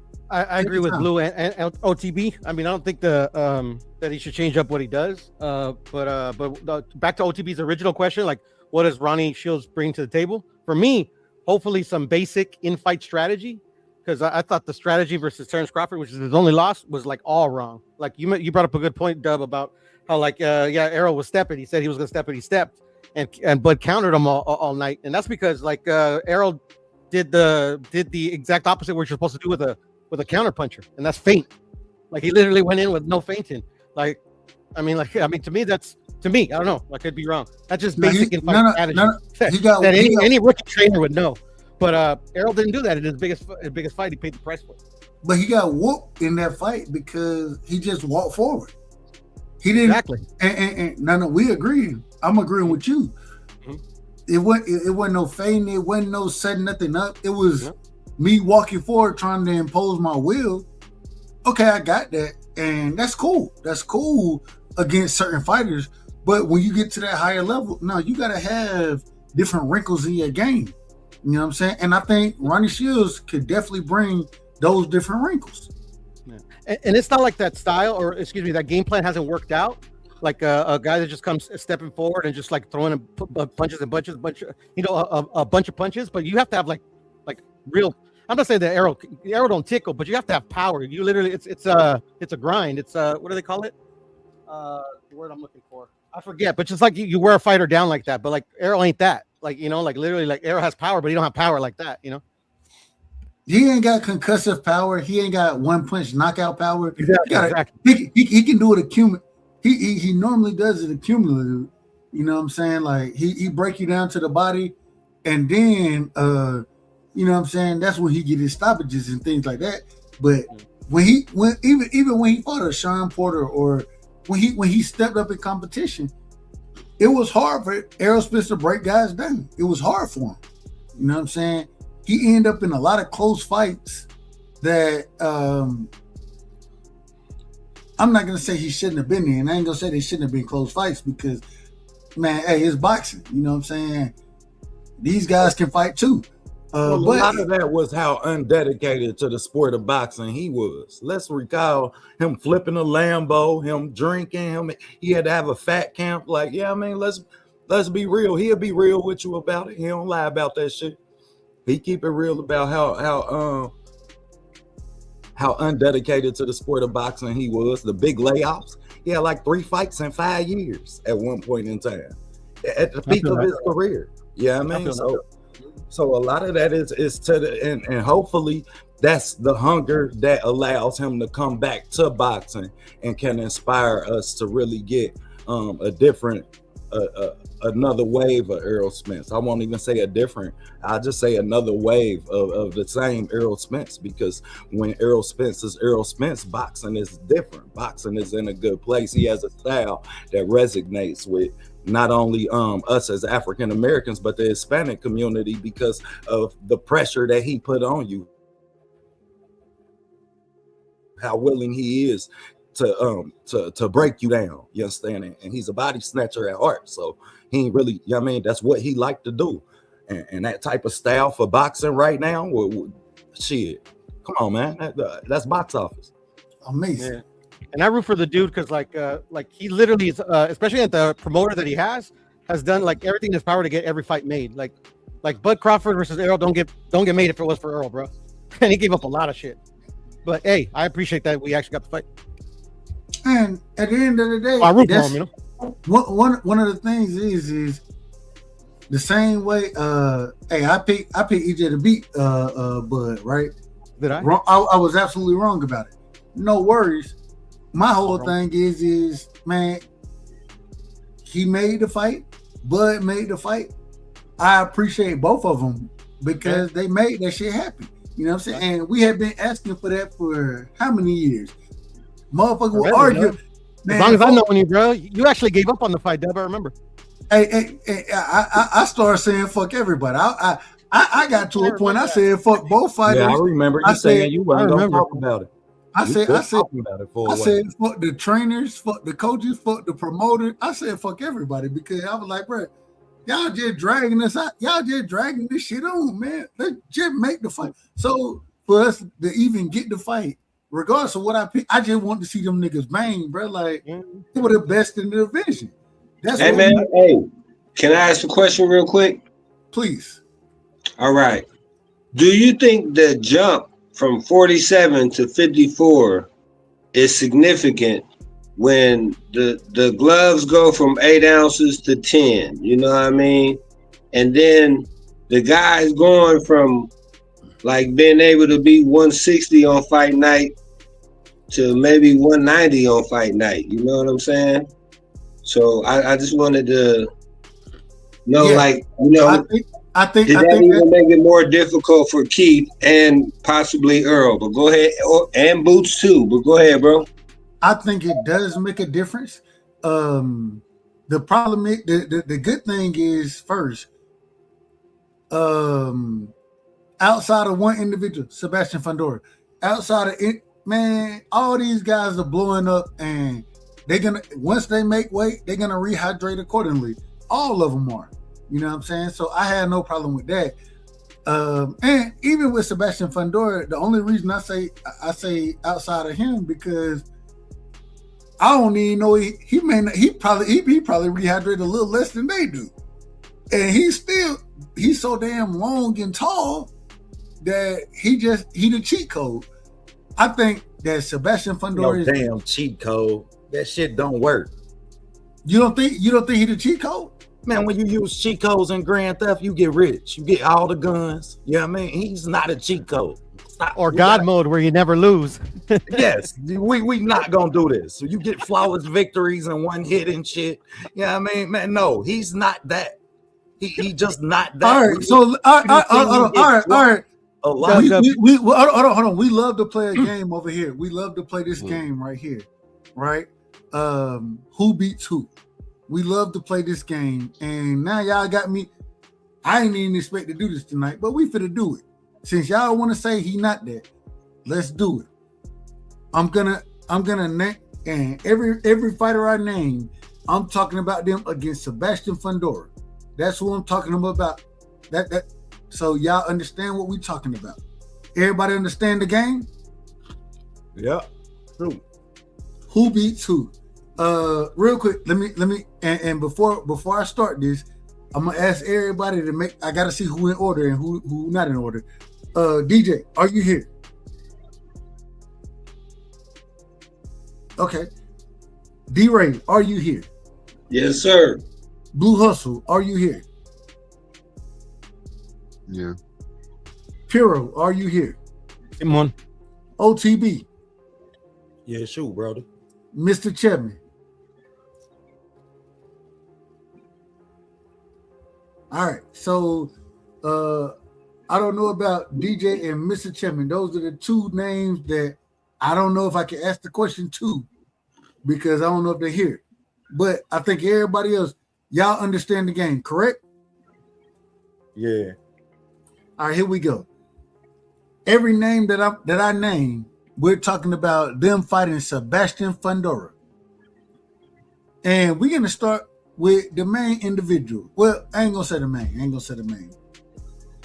But my highest rated individual outside of Sebastian at 54, Boots Ennis versus Sebastian Fondora. Who wins that fight? D-Ray. Sebastian. Blue.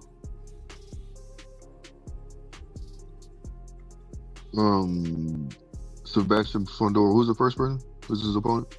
Boots. Oh, Boots. Man, I'm gonna say Boots, man, because I believe that Fondora can get beat by somebody that's natural weight. Just a little. I don't know. I believe he can get beat. So you pick it. So D-Ray, you got Sebastian Fondora. Blue, you got Boots, correct? Yes, sir. Blue, you got Boots, right? Yeah. Piro, Sebastian Yes. Fondora or Boots? To be honest, I don't know. Man, you gotta pick somebody. We got to draw. Yeah, I gotta pick somebody. Shit, I don't know, bro. To be honest, that's a tough one, man. I'll go with Boots, I guess. And back to the original question that D-Ray started. I don't even know how we started this little game. D-Ray, the glove size don't matter when it's there's only 2 glove sizes you use in competition. But anyway. OTB, Sebastian Fondora or Boots? Who you got? Boots beat his ass. Amazing. Mr. Chapman, are you there? All right. We're going to go Virgil Ortiz versus Sebastian Fondora. Who wins that fight? D-Ray, who wins that fight? I'm going to go with Sebastian. Blue.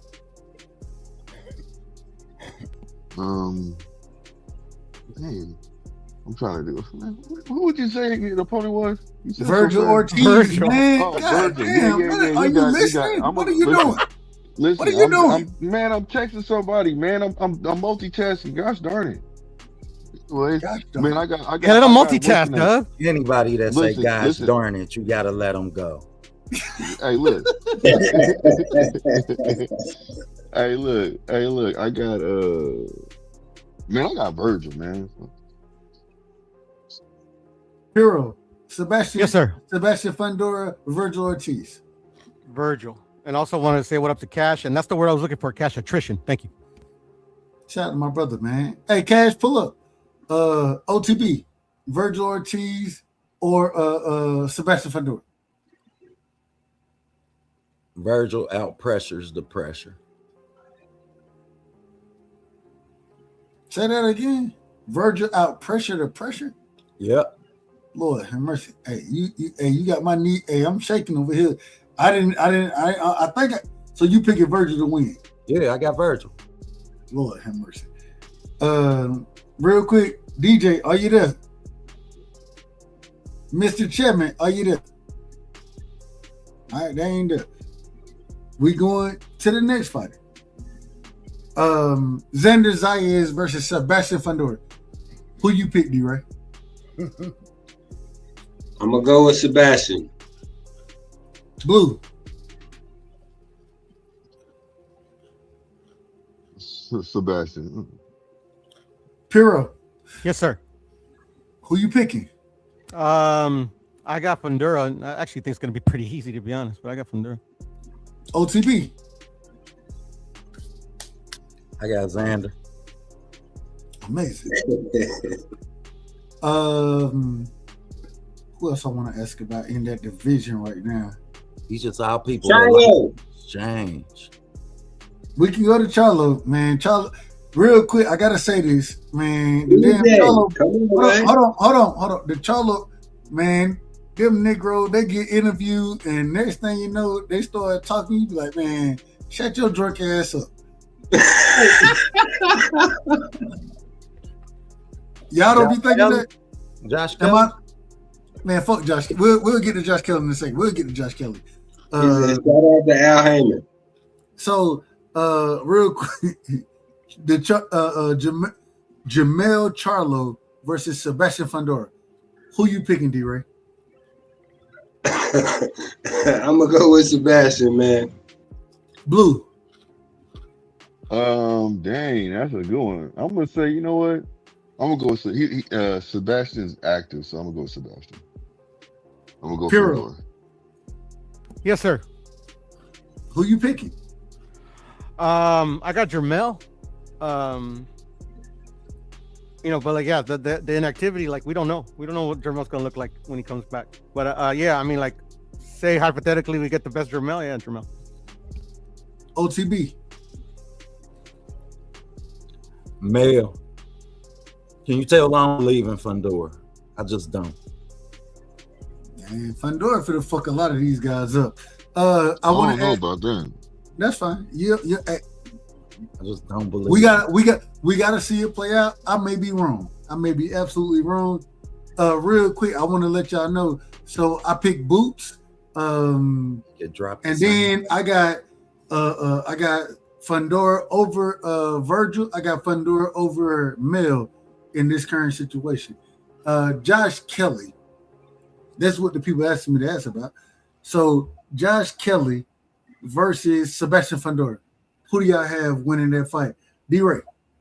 Hey, Dub, I'd rather ask you who you got, Sebastian or Devin Haney. Give me an answer for that, man. But I'm a Sebastian. I got Sebastian Fondora putting hands and beating the shit out of Devin Haney. Devin's good though. Hold on, beating the dog shit out that man. I'm just telling you. What you want me to lie? he gonna fuck. Hey, I got Devin. I got Devin. No, you don't. I do got Devin. Lord, well, hold on. Now I got to give you the drop. Lord, hey, D-Ray. Yeah. I mean, no disrespect. Yeah, go ahead with it. When you said that, this how we looking at you right here. Bitch. Mantis in this bitch. Wash the Chevy doors. Mama, I saw Jesus. Get low with it. Whoop a bitch. Whoop a bitch. Whoop a bitch. I turned around and I spunk the nigga. Pretty Ricky, baby, grind on me. Wish a bitch would, then jet set. Thriller dance. Call me Dragon Ball Negro. Swag surfing. Where my DoorDash order? Not you? All right, then. Keep it moving. Old dirty bastard, drunk style. Too low to get under. Too high to get over. Melodies from heaven rain down. Damn, my socks wet. Got a rock in my shoe. That's how we looking at you, D-Ray. You can't say no crazy shit like that. What you just said. You can't say that. Man, homie just walked in the door and walked straight past. Hey, like nothing wasn't going on. Like nothing wasn't going on. Check it out, dude. It's not impossible, bro. But the thing is about Fondora is, like, to me, like, I think he has a chance to beat all these dudes. Man, Fondora will fuck. Hold on, real quick. Fondora will fuck Devin Haney up. He will fuck him up. And I agree with you. I'm gonna tell Devin to go to the body, bro. Yeah, I don't listen. I don't believe that Devin will win that fight because I he is love too Devin. much of a weight. I love Devin. Hey, He just moved. He just not gonna never sit down. I'm just telling. in Hold front on. I'm just Fondora. telling the truth. Okay, that's fine. But let me finish my point. I think never- that he will be. He likes to throw in people's face that he's always bigger. He loves to do that, and I think that will mess with him fighting Fondora when he actually gets in that ring and he takes a hit from Fondora. I'm telling you this right now, and I think he will. I think Fondora will beat him. He'll drag Devin. He'll beat the dog shit out of Devin. It wouldn't. I mean, it wouldn't be. It be a close fight. It wouldn't be a close fight. Hey, but hold up. This is what I'm trying to tell you though. I'll be quick, OTB. But this is what I'm trying to tell you. This is why I brought up Mendoza knocking Fondora out. Tell you this. I think his punch resistance isn't as good as we think it is. I'm telling you that right now. You get somebody that got power in both hands. Bruh, I understand what you're saying. The problem is that you have to hold on, Blue. You got to understand the Sebastian Fondora that fought against Brian Mendoza this man is a totally different fighter now. What makes him different? He fight behind it. He fight by. Hold on. Well, I'm answering OTB. Hold on, OTB. I'm answering your question directly. What makes him different? That nigga fight behind his jab now. That's what make him different. He fight behind his fucking jab. But you that's still what makes him different though. Listen. You still. Oh, go ahead, OTB. I want to go after you though. So you basing him beating people who you haven't seen beat with just a jab off of him being able to do it? No, I'm not. What I'm basing it off of, because the question that was asked, right, is because the fighters that we talking about, you're not beating with a jab. I'm trying to answer the question, right? So the question that was asked is, why do I look at Fondora different than I looked at him from the Brian Mendoza fight when he got stopped, right? And the thing is now that man done figured out he can still fight on the inside if he need to. But what he done figured out is, and that's why it made it so ugly for Keith Thurman, because what he did, that entire fight, that nigga fought behind his damn jab. If Fondora fight behind his jab, man, and I'm just gonna be honest. It's an 81-inch jab. You don't think nobody gonna time that shit? Man, Thank you. Fuck no. Yeah, you can time it, but if you're not in punching distance, what does that do?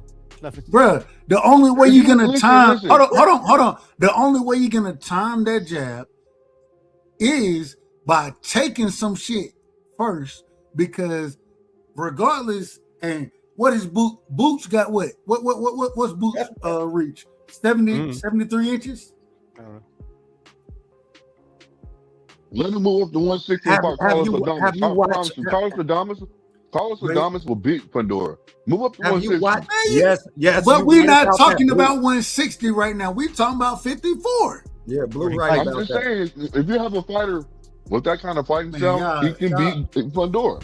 But I'm not talking about 60 at this current moment in time, because a man is champion at 54.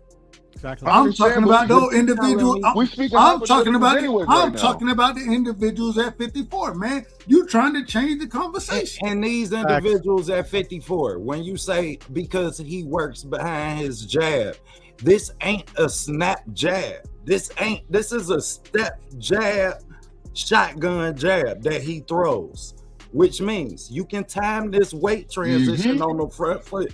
If you're a fighter that has the head movement to get your head outside that lead shoulder, or you have the quickness a la Jerron Ennis to get your feet and your hips over there to turn on the punch on this weight transition. Nigga, even if you're able to do that, OTB, you know boxing better than I do. You one of the smartest individuals I know as far as breaking it down, right? Yeah, I just wanted to give you a different perspective. If he take a half step back off of that jab, are you gonna be in range? Yeah, that's the whole thing. You know how susceptible he is on his back foot. Every time we see him get dropped, that ain't the question I asked back you. Foot. You can tell me whatever you want to, but answer the question first. If he take a half step after he shoot that jab and take a step back, if he take once he shoot that jab, you take 3 more. No, you're not. If you want to make him take 3 more, you're gonna get hit with uppercuts and hooks and shit that you. That's not true. OTB, are you talking about Fondora? Y'all not even. I don't know who y'all think y'all talking about. OTB, are you talking about Fondora? Listen, let me give you some context a little bit. Lord, I'm telling you right now, and I believe that just like what he's saying, you can get up under the punch if you got good head movement, or you can hit angles. I'm with him. That's why I said Carlos Adames. You see what I'm saying? Now, I'm telling you, if you can do that, you force him. This is be mentally draining for you. You keep on stepping back now, and you're throwing punches, but the man keeps on getting in your face, hitting you with shit. Now you got to keep on moving to say, you know what I'm saying? You got to keep on moving now. Fondora's not used to that. Fondora's used to taking a step back and then, and then cutting and then coming with offense. You see what I'm saying? No, that's not even true. No, hold on. That ain't even true, Blue. Hit those combinations. No, hold on, Blue. Until recently, Fondora didn't take steps back. That nigga, he took steps forward and allowed inside fighting when we were like, hold on, bro, you way too big to even allow this fight to happen this way. You shouldn't be fighting on the inside at all. You know what I'm saying? And he would allow that. Hold on. He would allow that. And then now, as he's getting older and growing and learning, now what we see him doing. When he fought Thurman, this nigga, he didn't allow the inside fight. That nigga kept that jab out there, and when Thurman wanting to make it, and Thurman trying to jump in and do whatever he gonna do, he took that half step back, and then he started throwing uppercuts, hooks. He beating the shit out the nigga. Why? Because nigga, I can keep you at bay with my jab, and then once you want to close the distance, instead of me accepting you closing the distance, I'm finna fight your ass. And you're gonna take all this shit, and then even if you get on the inside, even if you get there, you still gotta take these punches from my ass, nigga. So, like, bro, the nigga is the cheat code at 54, bro. He's the cheat code. Let me help you out, Dub. Like, on the used to give up his height and his reach. Him get dropped 3 times. Hell, you mean on the inside he's willing? That's why he changed his whole style. And what I'm trying to tell you, man, no fighter is a cheat code when everybody got 2 hands and 2 feet. I agree with OTB 100%. Everybody can get beat, and he can too. I never said he couldn't get beat. I never said that. I never said he couldn't get beat. 81-inch jab, which means his feet has to come with it. Guess what? And then when you say he takes a step back, if he don't rotate and take a step left or right back on the axis, and he steps straight back like he does a lot, then that head is gonna it's not gonna move. Which means even though you shooting me with that jab, I can shoot an overhand, and that head gonna be right where the head. And get what? When even when you throw that overhand, but that's how he gets dropped. Even when you throw that overhand, right? And if we look at the Brian Mendoza situation, that's the time that he got cooked with that shit. Even against and you watch fight. Devontae Clark clipped him. We done seen him get clipped. But that's before and Sebastian Fondora at this current moment in time, he's not the same fighter he was when he fought Brian Mendoza. He's not the same fighter no more. He's not the same fighter when he fought Lubin. He's not the same guy anymore. Environment, and they'll adapt and reform. Ain't you seen How to Be a Player, Doug? Say that again. Create a hostile environment, and we will adapt and reform. Amazing. Ain't you seen How to Be a Player? I done seen it plenty of times. Okay, I know you have, I know you the Brody. Hey, and I ain't cooking, Doug. This my brother, man. We do this shit. No, Like, that's how we gonna talk to each other. It ain't nothing personal. Aircraft. Nah, I was talking to Kraft because he Hey, shout out to Aircraft. I ain't got no problem with Aircraft. Yeah, that's the homie. I ain't got no problem with him. Nah, and OTB, I agree with you. That's his biggest weakness for Fondora is his his non-existent head movement. But the thing is, where I think what Dub was trying to explain is that before, like, he gave up his height and his reach, and he loved to fight on the inside.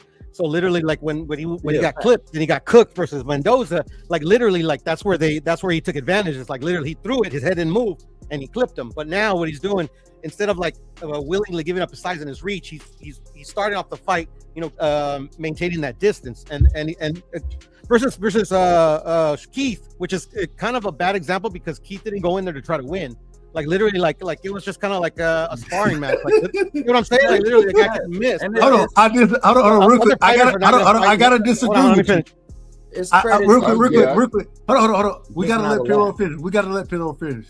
But I disagree. I do think Keith went in to try to win.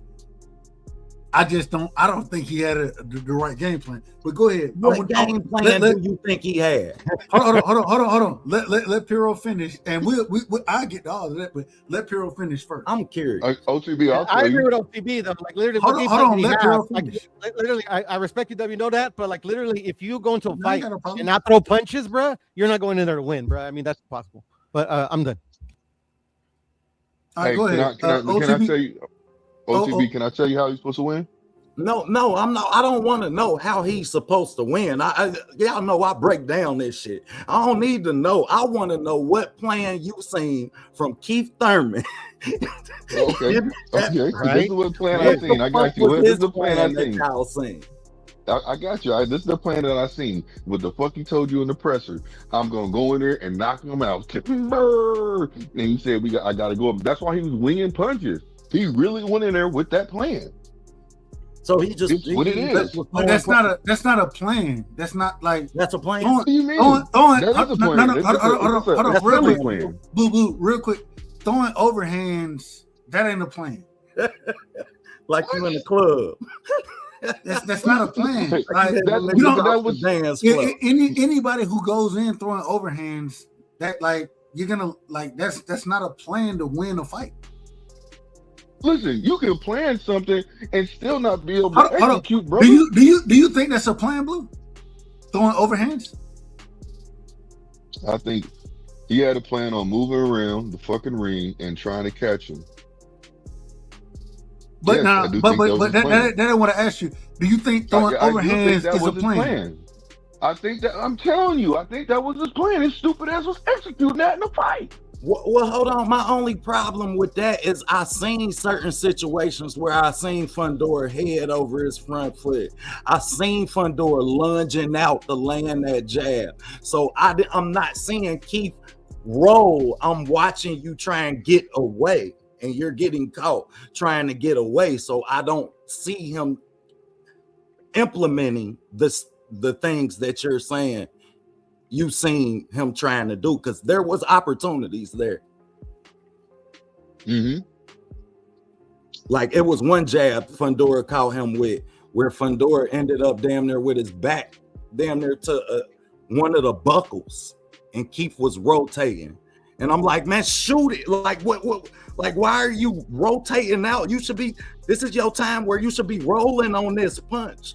You should be rolling to the outside. Couldn't do that. He couldn't do that because if he the same way you're talking about rolling. Look, to do that, you have to sit your ass down. But he can't sit down because he's gonna get hit with shots. And that's why that's why the nigga had ice packs and shit on his face and shit, because y'all know how many head slots it is. Say it again. You know how many head slots it is? In my personal opinion, in the upright position. In my personal opinion, it's 5. How many did you see him use? You talking about Keith Thurman? Yeah. That nigga used. I plead the fifth on that. I plead the fifth on that one. That nigga didn't use no heads. He didn't use head slots. Didn't he use like 1 or 2 of them? The nigga head was on the line, bruh. He was more work. Keith Thurman wasn't. He wasn't he knew he was gonna have to take punishment. He was looking for shots, and that's why even when it went to the post press conference and all that kind of shit, that's why he was like, I just needed 4 more minutes, because I think he knew he had to take shots, right? But at the same time, my whole situation, my whole thing was, bro, your head was on the line the entire time. You getting clipped with these shots. Even if you got in close and jumped up and threw it overhand and both your feet off the ground, trying to throw an overhand and shit, you still getting hit with shots. A person only got 2 hands, Dub. He couldn't even control the lead hand, the one closest to you. How the hell? What you want me to lie to you? What you want me to tell you? Shit. No, I'm just saying, like, yeah, I mean, you didn't give yourself an opportunity to win this fight. And we know Keith Thurman is a much more intelligent fighter than what we seen. The only intelligence is one thing. Hold on, real quick. When you don't execute, but intelligence is one thing, right? The problem is, bruh, even if you are a smart fighter, 9 times out of 10, when you fighting motherfuckers, they close to your size. You know what I'm saying? Like, they may be a tad bit taller. That's why I say, and I think, man, Fondora, it's a cheat code, bro. The nigga's so fucking big. Calling him that. Hold on. Bud Crawford himself. And I love, I picked EJ to beat Bud. Bud put hands on EJ. Bud himself, what Bud said? Man, I'm not fighting that nigga. The same way Bud said he. Hold on. The same way he said he went. Hold on, man. Calm down. The same way he said he wasn't gonna fight David Benavidez. That's what Bud said. I didn't say it. Bud said it. When you got he said the same thing, by the way. When you got this size differential, bro, it's so hard to win that fight, because if I have an individual that, and I still don't even understand how they talking about Gabrielle Fondora. I don't know if y'all know Fondora, Sebastian's sister. She undisputed champion. And she talking about moving down. She ain't even talking about going up. She talking about, man, I can make a lower weight class. I'm like, Lord have mercy. Why would you even go down? They own some taking advantage of what they can. It's a cheat code. Don't nobody get to cheat the sport of boxing. That's why we seen his ass get dropped 3 times. Yeah, so that's what I'm saying. Cheating this sport, she gonna get dropped again too, and that shit gonna look pretty. Y'all ever drop somebody taller than you? Man, that shit make me feel so good, boy. I've never dropped any. I've never fought anybody taller than me. Never. So I can't say. You're so scary, bro. I'm 6'5". Hold on, Doug. You ain't one of them type of fight. You ain't one of them type of people when you was younger. You always you had that mentality. I whoop everybody's ass except for somebody taller than me, right? Hell no, man. I done got my ass whooped. Hold on. My best friend, one of my best friends whooped, and he whooped my ass. You know what I'm saying? Big Kev. He put hands on me. It is what it is, and that's my brother. I love him, but hey, he beat the shit out of me. And one of our, we got a mutual friend, and he was like, "Ho, bro, man, calm down." And Big Kev put hands on me. That's a fact. Well, you gonna get your chance to whoop you a nigga bigger than you. And when you do, you remember this conversation. And when you come in the house, watch your chest stick out different, boy. It feel good when you knock a nigga out taller than you, boy. I'm telling you. I only had one fight with a nigga taller than me. Only one. And I whooped his ass. You know what I'm saying? You just said that what? You just did a whole conversation saying that you ain't never fought nobody bigger than you. Now you no. I mean, like it wasn't. It's so even then. This is basketball wise. You ain't telling no fib stories right now. Hold on. This is basketball wise, so it ain't like we really scrapping. Like on the basketball court, nigga, you get into it with your teammates and shit like that. Like, it ain't really fights like that. I always say I won that. Hey, that nigga, he plays center and shit.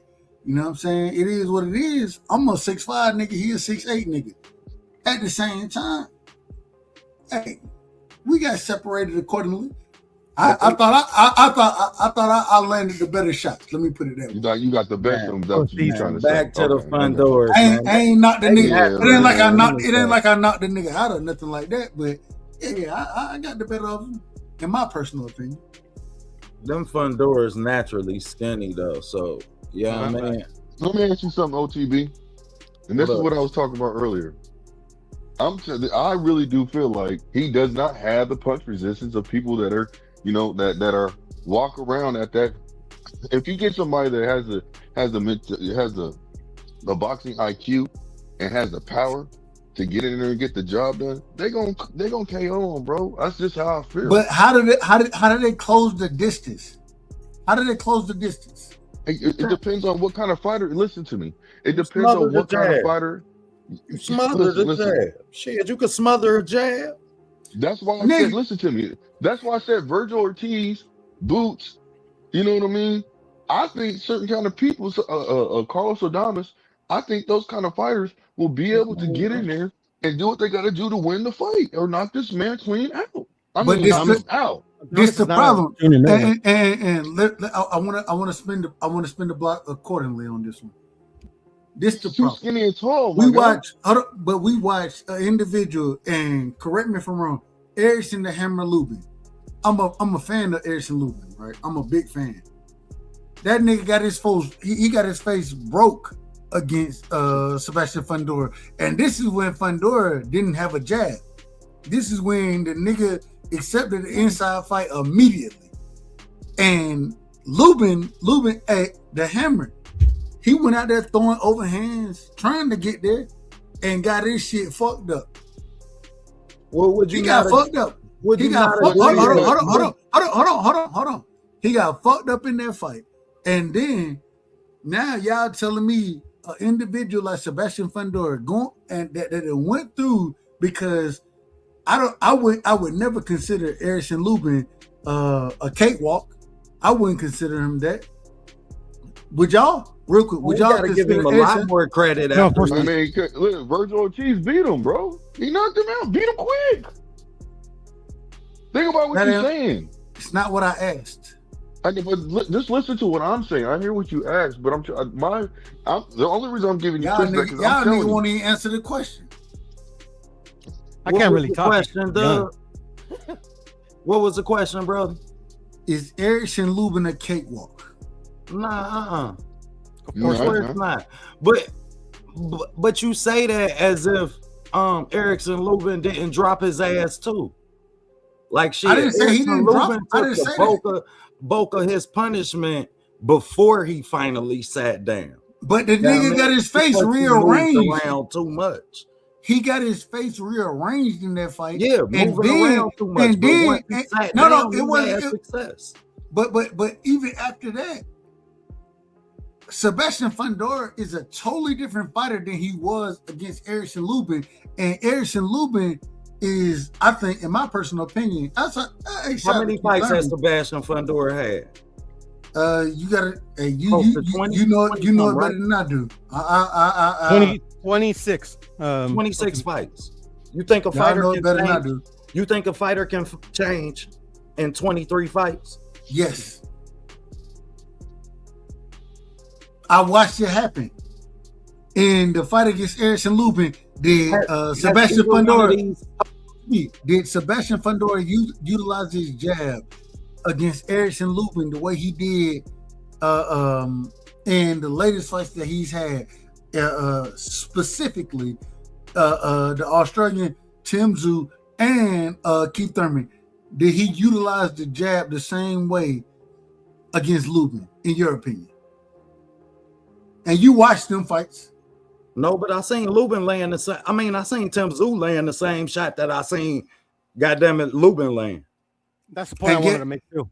That's what point I want to make. I seen it ain't like Tim Tszyu didn't lay in that bitch. So I'm not saying he didn't quit all of this, man. Like I'm not saying he didn't land the shot. I'm saying that Sebastian Fondora is getting better, and he understands. The craziest part about Sebastian Fondora is the nigga like to fight on the inside, anyways, which is crazy to me. But he can't. No, he fights well on the inside. He fights very well. I agree. But that's where he's most vulnerable. But he doesn't do it. He doesn't do it nearly as much as he used to. He doesn't do it now. When he got dropped in those situations, when he got dropped, he said, you know what? I'm not finna sit here and fight these people on the inside. I'm gonna utilize my jab, and that's what he did against Thurman. Right? That's what he did again in the second fight. In the second fight against Tim Tszyu, what did he do? He utilized his jab the entire fight. And I respect that, Dub. I really do. You know what I mean? But we gonna keep it in perspective. He's not unbeatable.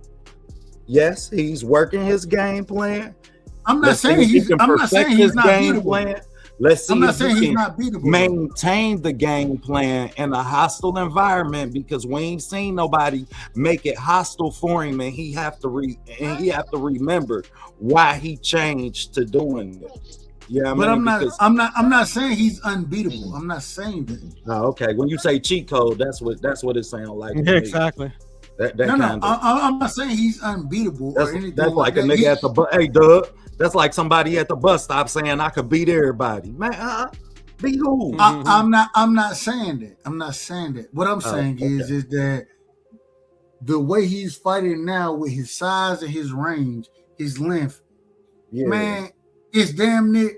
I'm not saying he's unbeatable. You know what I'm saying? But at the same time, if he get in the ring with Virgil, if he get in the ring with Boots, I'm picking Sebastian Fondora over all these guys right now. I am. Me. That's what's up. Because he's starting to fight behind his jab early. And even if you want to make it an inside fight, that's fine. He accepts it. I still think he's wrong for accepting the inside fight. I still think that. But even when he accepted the damn uppercuts that he be throwing, you be like, God damn, shit. A 5'10" motherfucker fighting a 6'5" motherfucker, 6'6" motherfucker. Them uppercuts hit different. It hit different. Go ahead. I'm sorry, I was going to say real quick because I want to have a smoke real quick. But the thing is the offense has never been his issue. His biggest issue is his defense. Agreed. So the thing is, it's like the guy he fought before Tim Tszyu this last time, was it Cordell Booker? Was it? Booker. Yeah, Booker. Like Booker is like he's literally like he's a good fighter. Don't get me wrong, but he's not nothing like, oh my god, like this guy has he does this well, this exceptionally well. But like literally, he repeatedly was tagging Fondora like easily. Like you get what I'm saying? That's his issue. So like literally, if a guy that Cordell Booker can capitalize on his biggest weakness, like imagine what Boots would do, what Virgil could do, because offense has never been his issue, you know. But he has to shore up that defense, or it's going to cost him again. But the problem is so do y'all think? And I want to ask you first, Pierre, do you think that Keith Thurman or Boots or Virgil, who do you think is the smarter individual?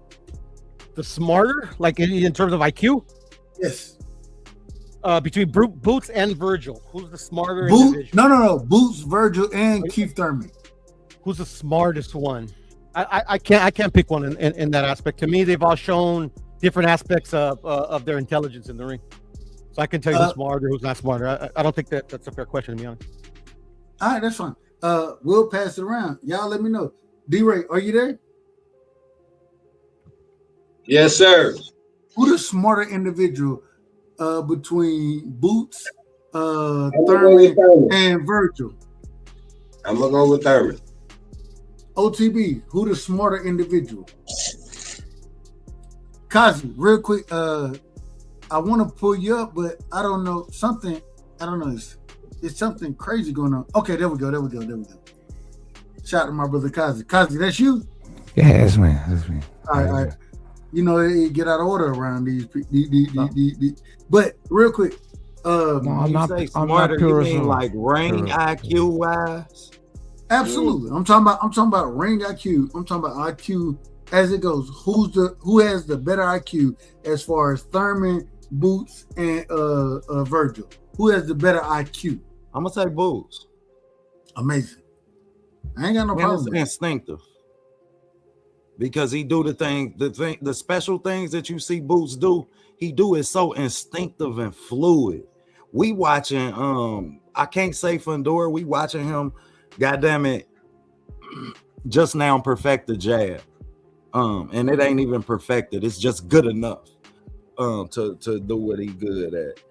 Virgil, I done seen Virgil have problems like with rotational issues. I done seen Virgil stay on the line too long and just be willing to exchange because that's what type of fight he fight. That's not a high ring IQ fighter to me. So it's Boots for me. Amazing. Blue Hustle, and then Kazi, we're gonna bring you in here. Blue, who has the better ring IQ in your personal opinion? As far as those three guys go. Okay, so honestly, the person that really should have the better ring IQ is you already know, it's Thurman. But no matter what, so hold on. You're saying Thurman has a better ring IQ than Boots and Virgil, correct? Yeah. Okay, go ahead. But as an active fighter that has been fighting, I'm just gonna go ahead and give it to Boots. Huh? As an active fighter that has been fighting no matter what, not taking no layoffs, I'm gonna say it's Boots. So you're saying that Thurman has a better ring IQ, but because he's not as active as Boots is, then he can't produce. He can't act it out. And Thurman ain't never been active, so God damn it, I don't know that his ring IQ can never quantify to the level that we giving him. Because he, but y'all gotta, but you gotta think about it. Hold on. Man, I gotta get y'all to drop. Tonight. No, I'm gonna do it anyway. I ain't got a chance to get drops in a minute, so shout out to y'all. But I gotta tell y'all this. The fuck is wrong with you people? Who raised you? Hey man, calm down. Kazi, welcome to the show. My brother is in the building. Y'all make sure y'all go sub the Kazi show as well. He be gaming over there. You know what I'm saying? Man, that nigga talk about everything. Shout out to my brother. Kazi, welcome to the show. What you got for me, man? Real quick. Well, you got to answer this question first. Go ahead. I'm ready. Fondora or again, and we talking about Sebastian Fondora. Of course. Who has a better who has a better ring IQ as far as fighting Sebastian Fondora? Boots, Keith Thurman, or Virgil Ortiz, in your opinion? Okay, so this is the thing.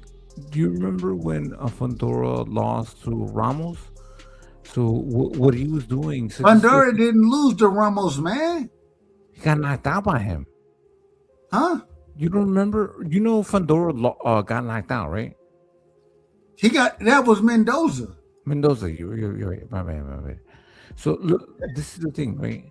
So if you learn from that. I think that Fondora is getting way better. You know what I'm saying? He's getting way better with using his arm length. He's keeping fighters off of the jab. He's striking them. I think it was the first couple of rounds that Fondora fucking hit Keith Thurman with a good straight left, right? Because he's a southpaw. Bro, that shit was fucking crazy. I mean, that's what you're supposed to do. So, and I tell you this. But Keith Thurman, that man couldn't close the distance to save his life. He was getting fucked. When he wanted to close the damn distance, he was getting fucked up. Yeah, of course. Okay. Look.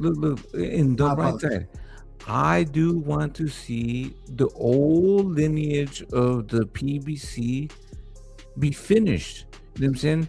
Why do you have to keep on waiting for Jamel Charlo to get another fight, another opportunity? Why do you need to see Keith Thurman, Danny Garcia, all the old guard from the PBC? You know what I'm saying? So Deontay Wilder did the right thing by switching over and going to another network. Right? Hold on, real quick. I gotta You Man, said you want to see what the about Mario PBC. Barrios? What are we? Why you? Hold on. You want to see the PBC? The old legacy, the old part of the older guys Why? that are sticking around. So look, okay. all of these channels will give like Jermel Charlo. It's gonna happen the same way that Keith Thurman happened. All of these fighters that have ring rust are gonna look just like Keith Thurman, but they're gonna get the opportunities. And these young fighters from the PBC, they're not gonna get these same opportunities ever again. Does that make sense? Kinda. I understand the ring rust aspect of it. But I don't even know who the individual going to be fighting. Hell, when we seen the other night, when we seen Charlo, Jamel, when we seen him out there, he seemed to be all the way out of order. I mean, it is what it is, but I don't this know was who it. The right side. This is what's going to happen. They will put him in line as a main superstar. You know what I'm saying? Instead of their young up and coming fighters from the fucking PBC. Does that make sense? That's how they did it with fucking Keith Thurman.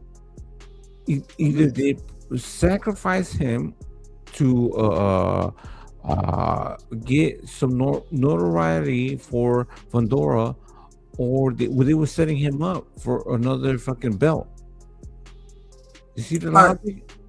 Well, I want to go into this. I'm glad you put it that way. So I'm gonna start with you. Who do y'all want to see Fondora? We kind of went into, because we played who beats who, right? We played that game, but who do y'all want to see Fondora fight next? And excuse me, Kazi, we're gonna start with you. Who do you want to see him fight next? We'll stay at 154 and what's most logical. So PBC got Tank. Y'all tripping. Sorry, no, I didn't say nothing about. My bad. My bad, y'all. I was looking at the chat. My bad. No, you good. Hey, and the chat. The chat is real quick. I gotta say this. Shout out to the chat. Man, X, your chat go hard, dub. Hey. Well, I try my best not to respond to the chat because I'll be there argue with these motherfuckers on a regular basis. I try my best not to. I love the chat though. I love it. Hey, and keep doing what y'all doing. Shout out to my brother Cam. Y'all make sure y'all go sub to Cam. Man, Cam, he do a hell of a job over there. I don't always when I get it. A lot of times I catch him on the back end, but shout out to Cam. Facts. Shout out to my brother Cash Crypto. Hey, Cash Crypto. Cash a dog out this motherfucker. That's my brother and I love him. You know what I'm saying? He know what it is. Hey, shout out to my brother Dub Right Side. Y'all hit that like button, man. Stop playing. Hit the like button, man. Y'all hit the like button. It don't cost you nothing. It don't cost you nothing. You ain't got to send me nothing. I don't even want the money. Well, I do want the money. Let me rephrase that. If y'all want to bless a brother, bless me. But that ain't what we asking for around here. We here to talk about the sport. I got a question for y'all though. When you get done, Dub, go ahead. I got you. I was trying to respond to what you were asking. I'm gonna let you finish. But I just want to finish. Shout out to Don Ramon as well. I want to make sure I don't miss anybody in the chat. We know one of the most out of order individuals that we could ever have in the chat is my brother Aircraft Carrier. He all the way out of order. But that's my brother and I love him. It's all good. And we got the brother, who is this? Mayorga. Shout out to Mayorga 2.0. Shout out to him. You know what I'm saying? Shout out to Mayorga. Go ahead, Piro. I apologize. I said Piro. Kazi, I apologize. All us Mexicans don't look alike. Now y'all, well, y'all sound alike to me. Some days y'all sound alike to me. All right, real quick. This is the thing. Even though Mayorga, Fondora. See, and you conscious. See, that's how I know I be telling the truth. What you said? Fondora. Even though Mayorga, oh my bad, Fondora. So, Hey, Sam, Fondora. hey. So Hold if you're on, gonna baby. get confused, I'm gonna get confused too. But go ahead, I apologize. Go ahead. Fondora, think about it. Do you want him to stick around with all of these Yes. negotiations and issues with things and trying to get things done, Yes. or for him to move up? He goes Yes. to 160. I want him. I want to see him fight. You asked the question. Yeah, I go want ahead. to see. I want to see him fight Boots. I want to see him fight Ortiz. I call the man the cheat code, right? And I think that he would beat these guys. But I love Boots. I love Virgil Ortiz. I love Xander Zayas. I love their fighting styles. You know what I'm saying? And so if they're able to get in there and figure out a way to get over that cheat code, I would love to see it happen. I would say it again. You have Fondora beating all of them. Zayas, Boots. Yes. Wow. I have him beating Fondora. I have Fondora beating Boots. I have him beating Xander Zayas. I have him beating Virgil Ortiz. At this current moment in time, I'm picking. If I'm wrong, I have no problem being wrong, but I'm just telling you who I'm picking. No, that's good. I mean, I'm not saying so. Yeah, but so. And if he don't beat everybody, and maybe if he don't get the fight with Boots, then I got Boots beating everybody else. I got Boots beating Xander, I got Boots beating Xander. I think that fight is supposed to happen. I got Boots. I got Boots beating Virgil. You named the individual at 54 outside of Sebastian Fondora. I got Boots beating him, but I got Xander over Boots at this current moment in time. Okay. Yeah, I want to see it. I want to see all of them mix it around. Like, what the fuck? So I don't want to see some of these motherfuckers be like, oh, well, I'm getting weight drain and I need to move up. So I don't care about none of that. Right, but that's the thing. So there needs to be a mix and match. All of these motherfuckers need to fucking fight each other, no matter win, lose, or draw. That's how you're supposed to do it. That's what makes you a great fighter. Look, so Sebastian Fondora got knocked out right before. Now he's fucking crazy. That's to me the real Mexican monster. He's not just like one of these dudes. Like, he's not fucking David Benavidez. It's a pretend Mexican monster. That motherfucker is literally spooky. Fucking 6'5", and he's overcome, like, outsizing you. Then hold on, real quick. He bangs. He beats you the fuck up. He loves no, real quick. I apologize for cutting you off. No. I don't know. Oh, okay. Never mind. Cam, he deleted what he said. But I don't. Cam was talking in the chat. Ain't nobody got that. And I just want to be clear on my stance here. Man, Boots finna put hands on Xander. Man, he finna beat the shit out of Xander. Respectfully. I say that respectfully. But Xander don't stand a chance against Boots, in my personal opinion. Huh? But this is the thing. Y'all think? Hold on. Do y'all think Xander stands a chance against Boots? Yes. You know why? Yes. What do you mean? Okay, hold on. Let's break this down. Let's break this down. Go ahead, Kazi. And then we're gonna spin the block. We're gonna spin the block, but break it down, Kazi. Xander versus Boots. You got Xander winning? You asked one question. Does he have a chance? Can he fight against Boots? These are theoretical questions because we haven't seen Boots fight any elite fighter as far as Xander Zayas. Xander Zayas is an accomplished fighter. He's already accomplished. So if you're saying this is the thing, all of these things are theoretical. Can he beat him? Maybe. We have to see it. This is the thing. You can't give somebody, well, Boots is going to beat Xander Zayas easily. When did he beat any elite fighter at 154? Nobody. When did he beat anybody at 147? Come on now, we can't keep giving Boots extra fucking credits for Yeah, nothing. well, Xander He's ain't done. he ain't beat no damn body neither. Oh, he did beat more than plenty at 154 than Boots did. He done been there longer. Agreed. Exactly. Hold on. Exactly. Hold on. So I just want to ask. So if you had to pick that fight right now, Xander versus Boots, and from what I've heard, and I could be wrong, y'all, hey, don't quote me on this. They say that the fight gonna happen in June. That's what they're saying. And these are the reports, so you never know what the reports are, if they're true or not. I don't know if they're true or not. So, but we're gonna talk about it. If that fight happens, who do you pick in that fight, Kazi?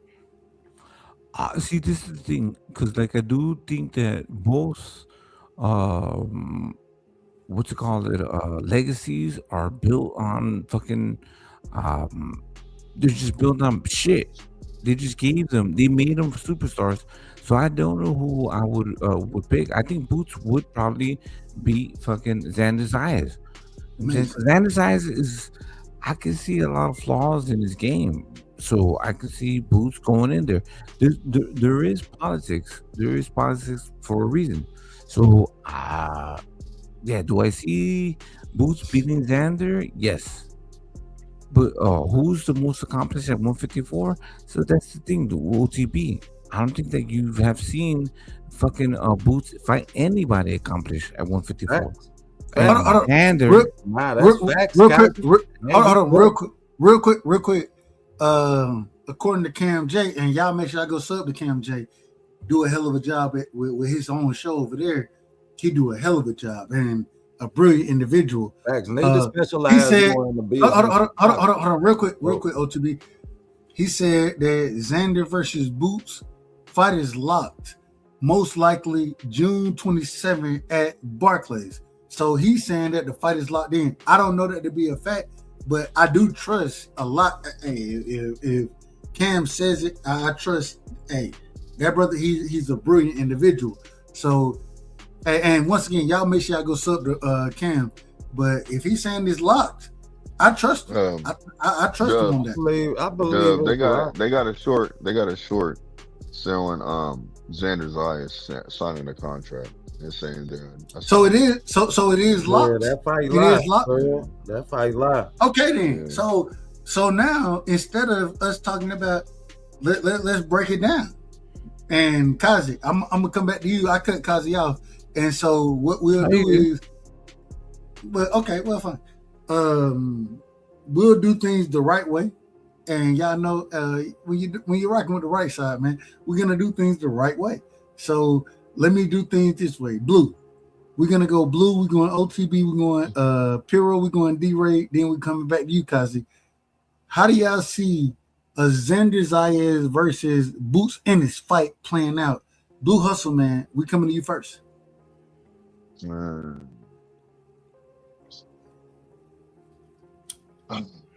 Are you there? Can we hear you? Yeah. Oh, hold on. No. Rough on him now. No, he needs to know. Okay. He's always crying. Stop crying, man. Come on. We're trying to hear what you're going to say. I didn't know I was crying, but okay. Here we go. I feel like Boots can win the fight just like Xander can win the fight. The only thing is Xander,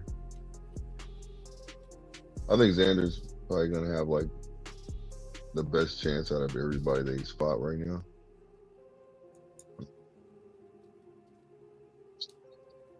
All right. I believe that Boots is going to be able to. I believe that Boots is going to be able to overwhelm Xander. I hope that if he hasn't been able to cut off the ring, then I'm going to tell you just like this. I think Xander will be able to kind of pick him apart a little bit. And I think that Xander's going to be on the back foot. I don't know why, but I feel like Boots is going to put him in a position to be on the back foot. So. Amazing. OTB. Maybe Boots can walk into something. You know what I'm saying? Other than that, I got Boots winning the fight. So. Hold on, y'all. Hold on. And I'm hearing some tough critics in this motherfucker. Hey, hold on, man. You out of order already. Hold on, calm down. Yeah, I'm on your asses. You know what it is. No, you ain't know. Hey, you ain't know. Hey, well, I hope you. Pause on that one. But man, we got one of the great individuals, man. This my this my brother right here, straight out of Alaska. You know what I'm saying? He be out of order. One of the most out of order individuals I know. You know what I'm saying? But I ain't got no problem with it being out of order because hey, that's my brother and I love him. Cash, welcome to the show, man. We're talking about Xander versus Boots right now. Break that fight down, and then we're gonna pass it around because I'm skipping individual to bring you in here. But break it down for us. No, you don't skip nobody. Okay, all right. Let me stay in order then. Go ahead. We're going OTB. We're going Piro. We're going D-Ray. We're going Kazi. Then we're going to Cash. OTB. We heard what Blue said about this fight. And real quick, I want to say, shout out to Cam J. And y'all, once again, he said this is locked in. So this fight, how do you see this fight playing out? You understand fights and how to break fights down better than most do, much better than I can. OTB, how would you see this fight playing out? After you, we going to Piro. After that, hold on real quick. Let me make sure everybody in order. Piro, you there? Yes, I'm here. No, that's Kazi. I said Piro. Kazi and Piro. What you give me? According to you, y'all two different people. Piro, are you there? All right, Piro out of order. D-Ray, you still rocking, right?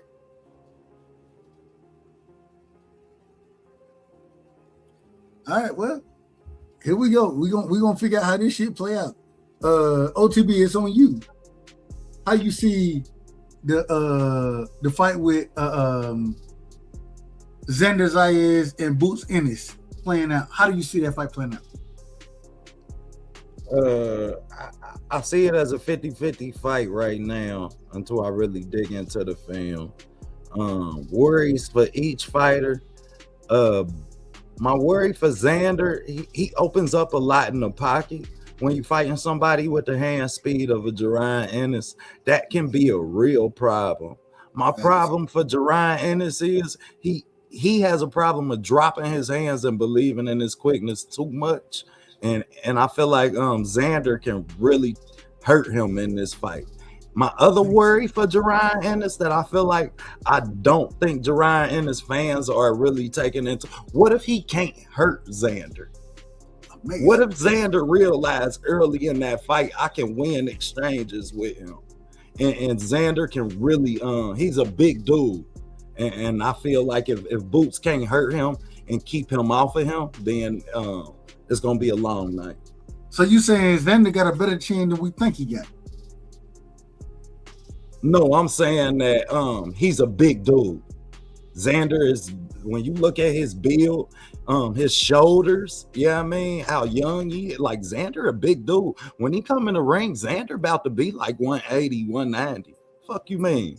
Shit, Xander about to come in full. And if Boots can't hurt him, I done heard since Boots came in the boxing at 47 that he could make 60, that he could make 68. He about to need every pound of that. I mean, to keep Xander off of his ass. Because if you can't hurt this kid, I done seen Xander take some good shots on the front chin, some flush shots. You understand? So I will credit that to his chin. But at that same rate, I feel like if Boots can't hurt him, then shit, and he can just pressure you and he not worried about nothing coming back now because he done felt that power early in the fight and it didn't impress him and he can press on. Shit, Boots in trouble. Amazing. Ain't that amazing? Crazy. Go ahead, Cash, go ahead. I mean, I hear what OTB saying. It sounds good, but I ain't seen nobody like Xander get hit by no real punchers. Boots is cracking, man. Shit. I don't think Xander got. He got. Yeah, everyone got a chance, I guess, if you want to give him that chance. But other than that, I think Xander gets stopped. He gonna get stopped unless he chooses to be trying to run and stay away from Boots. But if he chooses to fight, which I think Xander will, I think Xander gonna try to fight Boots. He gonna move a little bit, but he gonna try to fight. And you got to be able to really, really bang because Boots can really press you the fuck out, and it looks like he likes to do it and likes to please the crowd while he's doing it. You know what I mean? So I respect that style of fighting. I don't care about a nigga getting hit here, getting hit there. Yeah, from what I've seen of Boots, I think shit. I think Boots is proven. I just got to see him get the fights with the guys that who've been ducking him. Shit, but they're coming slowly but surely. He fighting better competition than Bud Crawford was at 27, 28 years old. That's for sure. Amazing. Blasphemy. Crazy, boy. Kelsey, go ahead. Nigga was fighting Hank Lundy. Nigga was fighting Hank Lundy. Come on, Rip, man. No. Oh, wait. Boots Ennis basically started at 147. And what are the biggest fights that he has? Think about so you just talked about Crawford.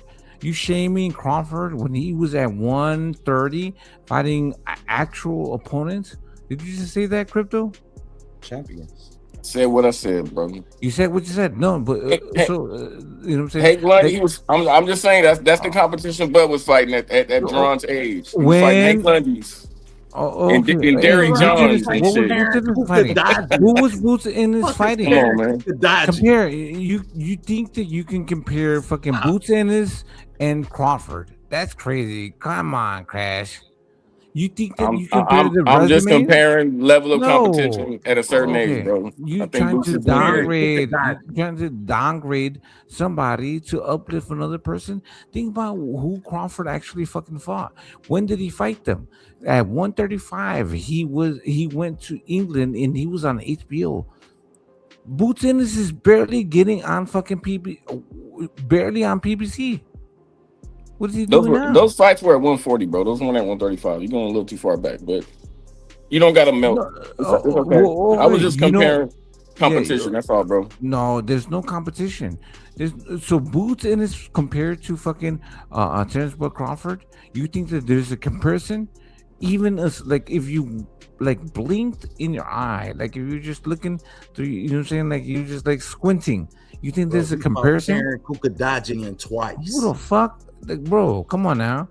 You actually think that fucking Boots Ennis is comparable to fucking Crawford? Karen better than Hank Lundy, my nigga. That's what you wild.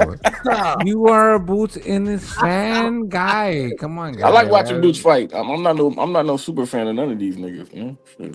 But you can't. You can't compare. Y'all be about to melt over Bud, man. Yeah, tighten up, man. Tighten up. You can't compare the two resumes. Boots Ennis is nowhere. Okay, you think about the age, right? How old is Boots Ennis right now, currently? Does anybody know? 20. I think he's 28. I think he's 28 right now. 28 years. Where was Terrence Crawford when he was 28? Who was he fighting? I just told you he was fighting Hank Lundy's and Derrick Jones. That's better than what Boots Ennis has ever fought. Bro. At this point. He's smoking rocks. It is. Who did Boots Ennis? So Hank Lundy wasn't a competitor, a gatekeeper, or anything like that. That's who fucking Boots Ennis has been fighting. Who has is he fighting fucking top level elite fighters? Is Boots Ennis fighting top level elite fighters? He fighting better fighters than Hank Lundy, bro. At that time? How do you know? Hey, real quick. At 28 years old. At 28 years old. Real quick. Can y'all do me a favor? I got to step away for a quick second. Can y'all just be in order? We in order, man. We in order. All right, y'all got it? Y'all good? Yeah. I'll be right back. Nah, he's do y'all think? Did he leave? Oh, no, that's guess. But this is the thing. Okay, think about it. Like that. One thing is that Crawford has been fighting elite fighters. I don't think that in so when I think about Bro, I'm not comparing their whole resume because Bud retired and Boots is still fighting. I'm just talking about yeah, at a certain age is what I'm talking about. So, you know, you're like you're going around what I said, but no, I'm you not got gonna it. argue about that. But so I do think as far as like how long your legacy exists, right? Your legacy exists based on like look at Mike Tyson, one of the youngest heavyweight champions ever, right? So these are accomplishments, right? You're a gold medalist, you're a champion, fourth division champion. That's how it's looked upon, right? So like Boots is kind of he's not there. He's not compared to like Crawford. When Crawford was younger, even like Floyd or Canelo or all of these dudes, he's not the same thing. Boots Ennis is kind of late in the sense like his legacy should have been built up. How old is he? He's 28, no? So he should have been like a multi-weight division champion. You know what I'm saying? A unified champion by those standards. That's what I think should it should be. So like you can't speak highly of fucking Boots Ennis and compare him to fucking Crawford. Crawford was already a fucking champion way before that. And then unified and he has way more legacy than that. You talking about Boots being the fucking the guy or anything. Boots is nothing, honestly. He's You kind been of arguing whipping. with yourself right now, bro, because you're making a whole. I didn't. That's not the point I made. Go ahead. No, it's okay. I simply said level of competition at the age of 28. Like we don't. I'm not arguing anything else besides that, my nigga. No. Go ahead. Explain, please. I If mean it's I self-explanatory what I Well, said. we can't blame Boots because people won't fight Boots. We can't blame him for missing the Errol Spence fight. We can't blame him for missing the Terrence Crawford fight. And unfortunately, he have a chance to really get some fights after Xander Zayas, where he can build a resume that can give us the validation for the talent level that we think we see in him. But right now, he ain't got it. And Xander Zayas ain't got it neither. That's why they're fighting each other. But OTB, you can't. Yeah, they still gotta do more too. Hold on. You can't blame or discredit anybody. It is what it is.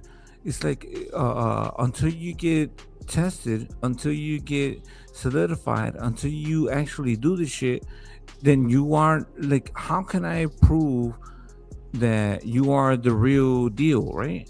You need to be in the spectrum. You need to be a part of the shit, right? You are the guy. How do I know that? Why do we have regimens and tests? Because you need to be that guy, right? Who is the guy? Who is the best at 154?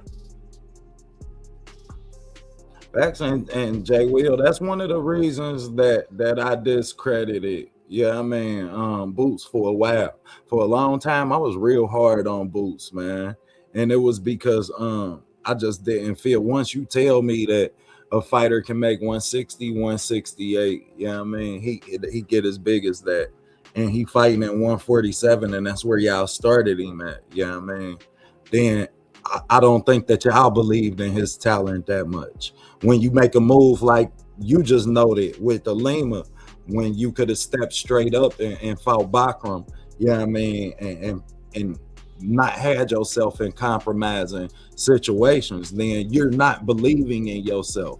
I can't believe in a fighter more than he believe in himself. Yeah, I mean, when you see fighters and they start moving kind of iffy like that, because shit, one thing for sure, two for certain, if you got what I want, I'm coming to get it. I don't give a fuck if you in the next grade up and the next grade lower, man, shit. I wanted at my bus stop. It was going down. So shit, I was tough on Boots for that reason, man. Okay, Hey, man, I gotta say this. Hey man, hit the like button. You know what I'm saying? We got the Cash App out there. All that other kind of stuff. What they say? What it is? Hit the Cash App and all that kind of stuff. Hit I the ain't really like, worried about it. hit the like, Stop, Cam. subscribe. 'Cause when your favorite fighter got a belt in, you all along. We gonna hear about it. Stop, Cam. Stop. Stop, bro. But this is I gotta bring Good, my brother hey. in the building. You know we do things the right way around here. I got the OG in the building, man. Crush the Legend is in the building. Crush, welcome to the show. What up, punk? What you got for me, OG? What's happening, everybody? What's going on? I hear you up there talking about resumes and who for who, this, and all that. Let me just come and just pee on the whole damn parade here, all right? Well, don't pee on it. Don't pee on it. We don't need don't that. eliminate. You know, I gotta mess it up a little bit. Listen, Just don't tell me it's raining. God damn it. listen, man.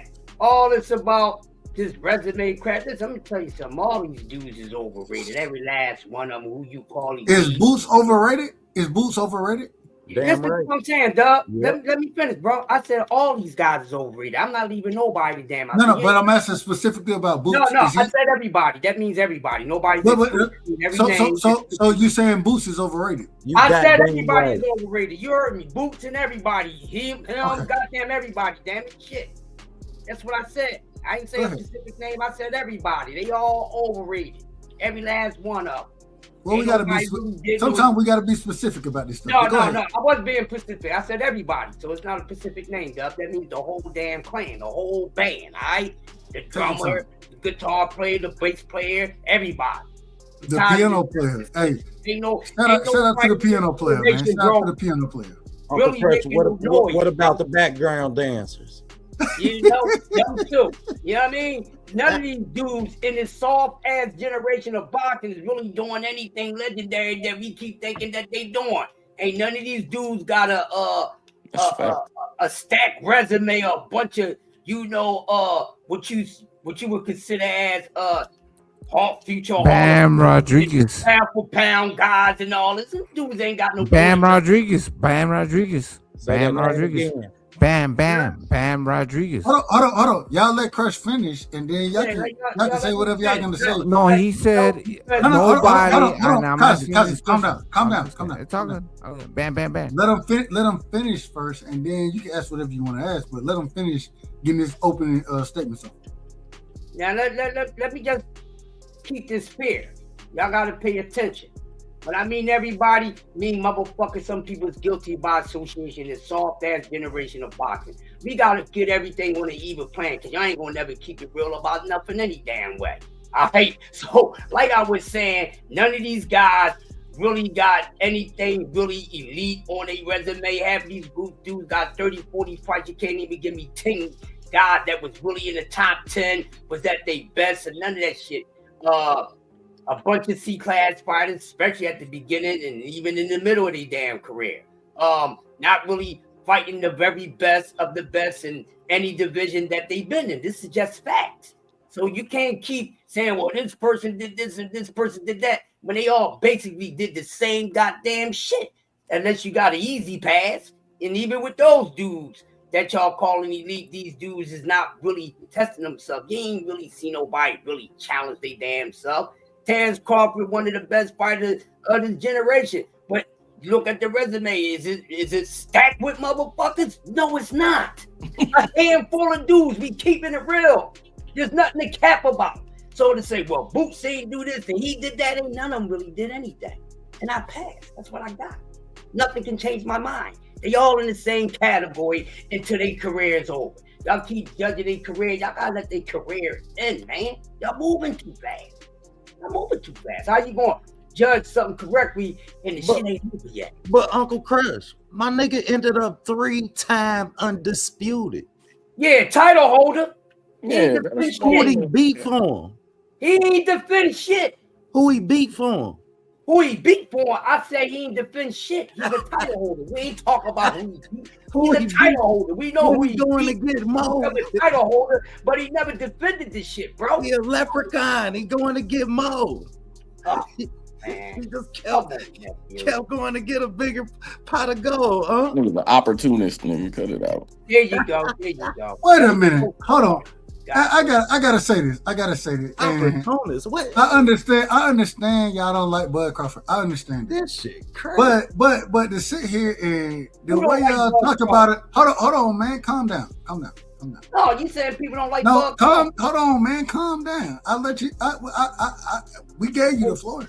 Hey, Dub, I ain't get out of order yet, but I'm gonna get you. Well, that's fine. You can be out. You can be as far out of order if you want to. I ain't got no problem. All I'm saying is to call the man an opportunist. I ain't got no problem. That's fine. Call him that. But to go and fight when we clamored and argued about this fight with him and Errol Spence, we wanted that fight. We all wanted it, right? They made it. He became an undisputed champion at 47. When he fought Ndongo, I don't think a lot of folks probably didn't even know who Ndongo was at that time. So, okay, if you want to say him becoming undisputed there didn't mean as much, cool. I ain't got no problem with it. But then he go and fight Canelo Alvarez, put hands on that man. And I know individual on the panel who said, man, Canelo finna beat the shit out of this nigga. And Bud went out there and put hands on Canelo, but he don't get the credit? Like, I mean, why are we shitting on Bud Crawford? I said opportunist, nigga. You want me to explain how it's opportunistic? That never happened. Ain't nobody shit on Bud Crawford. He wanted to fight Mel, but goddamn it, shit. Niggas be ready to melt like the damn Reese PC cups, man. Over Bud, this shit crazy. Shit, we was gonna fight Mel when he had all the straps at 54. Like he ducked the Mel fight. The nigga he had a contract for Mel and he turned it down. Like you niggas pick and choose what part of history you like to remember, man. But man, the facts is the facts, nigga. Whether you want to remember them or not, the facts are the facts, man. Just like he ducked the Manny fight. Nigga had a contract for Manny, but you niggas still say y'all niggas still say that Bob Aaron was trying to protect Manny when Bud had a contract for this fight. And didn't sign it, nigga. He ducked the Mel you niggas, you got real selective memories. Mel wasn't signed to fight Canelo Alvarez neither. Because stand up, Buttercups, man. Buttercup, stand up, man. First. Get up, stand up. Don't butter up now, Buttercup. Every one of these Bud fans said Canelo got too many miles in fights. Man. So I'm gonna just say y'all got. I want to ask this question. Y'all was right. I don't like dude. I got an answer for your question, Dub. No, I ain't even asked you yet, but okay, ask your question. So going back, I want to go back into how things are gonna play out. Now that we have the Boots Ennis versus Xander Zayas. Thank you. Yep. Now that we have that fight. I think everybody's saying it's locked in for sometime in June. What do y'all think? It ain't gonna happen. Say it again. It ain't gonna happen. A lot of people think that fight not gonna happen. I don't know why. You don't think the Boots in it? Hold on, real quick. You don't think that fight gonna happen? No. You know why? Because they're gonna keep Boots on fucking training wheels forever. You think that they're actually gonna fucking?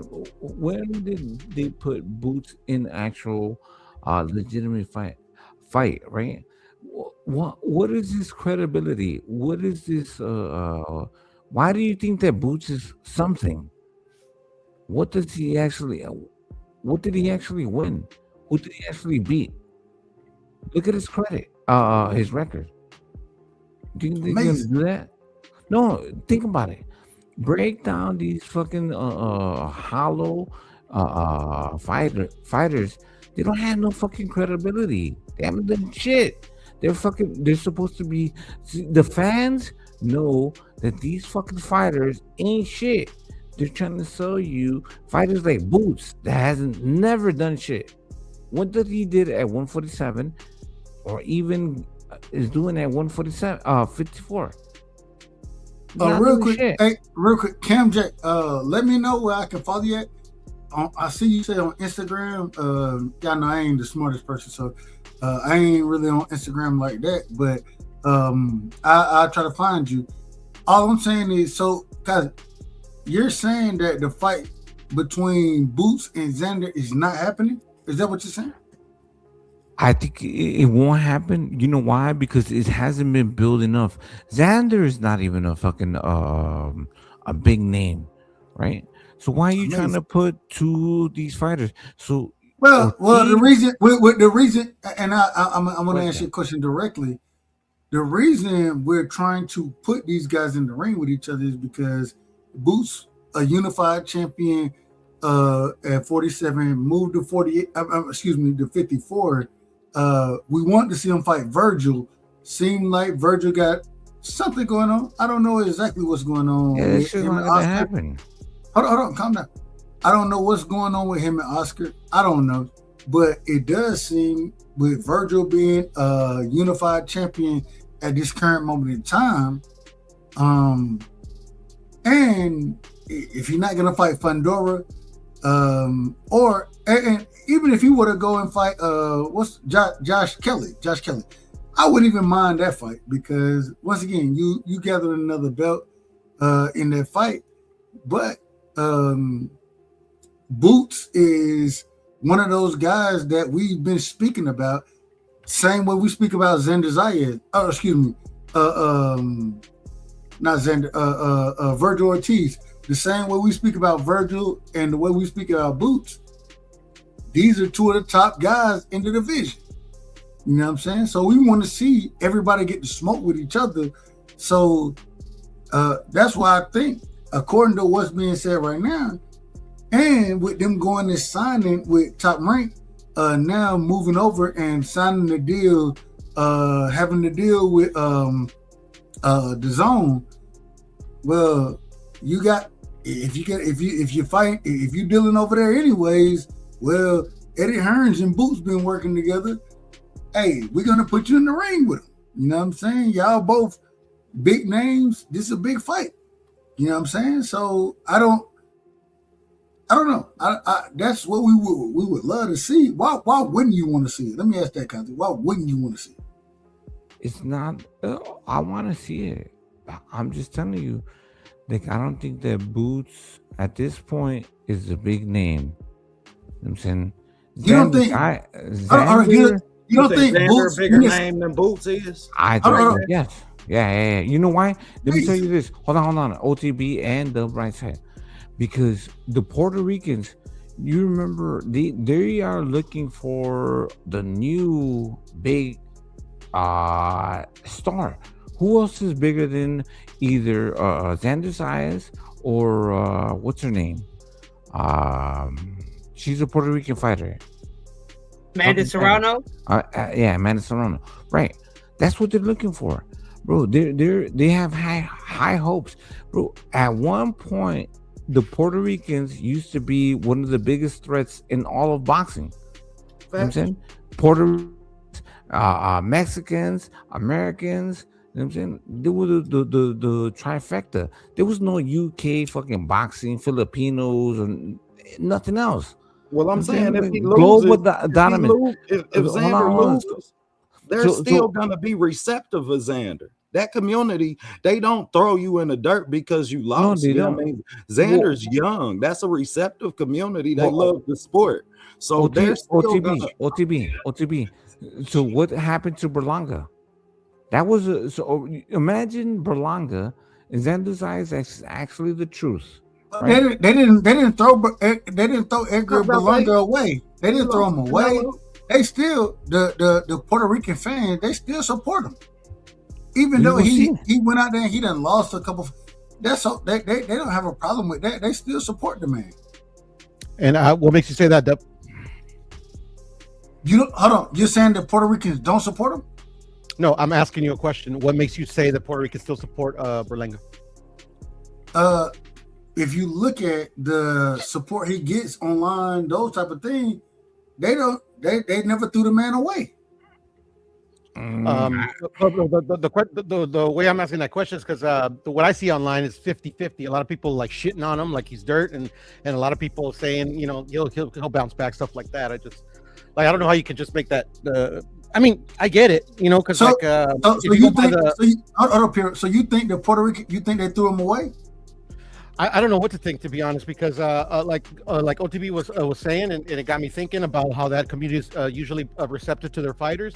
I would agree with that, but also what I've been noticing is that the community, all communities, whether be the Puerto Rican, Mexican, American, any community, it's changing. Like, especially if you just go by the lens of like social media and online, the presence, it's not like it used to be. Like, yeah, like for me, I wouldn't like say that like, yeah, that I would say it used to be generally receptive to their fighters and they wouldn't throw them away, but like now it's you know, like you wouldn't see all this hate back in past times. That's why I think the communities are changing a bit. Well, the second part of what I was about to say was, what competition does Xander have? Like, who's he competing with for that community? Any other Puerto Rican fighter, to be honest. Hold on, the OTB. Name one. It's the thing. Hold on. OTB. Berlanga, you got the flyweight. I forget his name. Berlanga coming off of 2 losses. Cayazo, so pretty much any Puerto Rican fighter that's kind of their competition. You know what I'm saying? And it's not a competition of like if they're gonna like them or not. They're just like who they're gonna like more. That's usually how. Xander is gonna be coming off a loss to arguably the top fighter in his division if he loses. Mm-hmm. Yeah, I mean, so let's also give credit. No, but he's fighting another champion. Facts. I agree. They are skeptical of who's gonna come up. Maybe he's another hype job. Maybe he is the one. Like they're still trying to, make sure that they don't put the fucking all of their energy towards one fighter. They're not saying that does he have flaws? Does Xander have flaws? I think he's not flawless. I think he does have flaws, right? So they're not gonna believe in him. The other fighter used to be Verdejo. Remember him? What happened to him?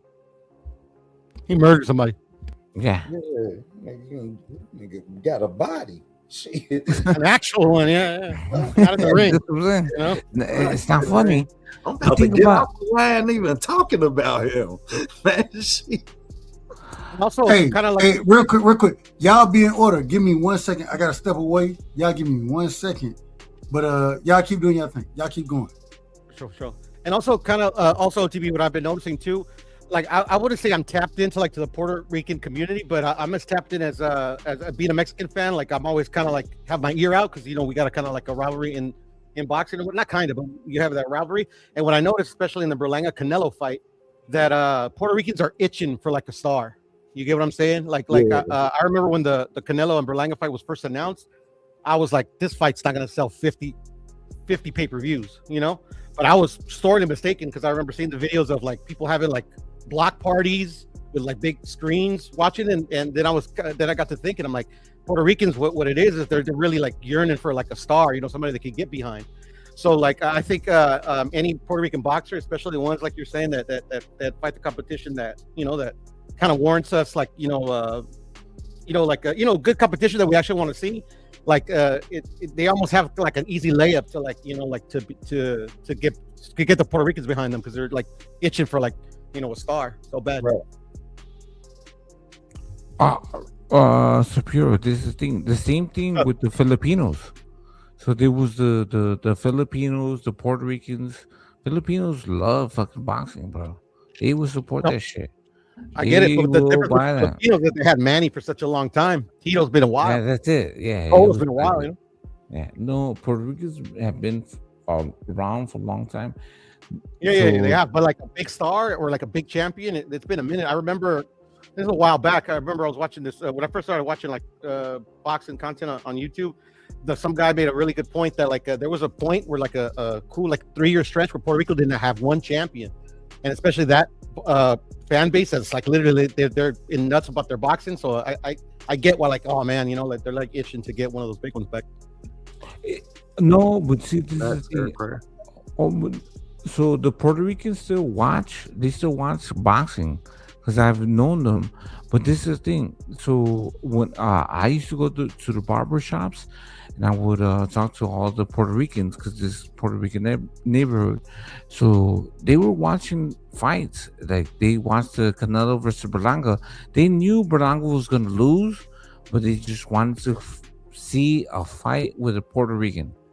Mhm. That makes sense. And there's always that hope too. There's always that hope. Yeah, like it's the hope. everybody Yeah, gives fucking Berlanga a let's small go. chance, but it's always that hope. Yeah.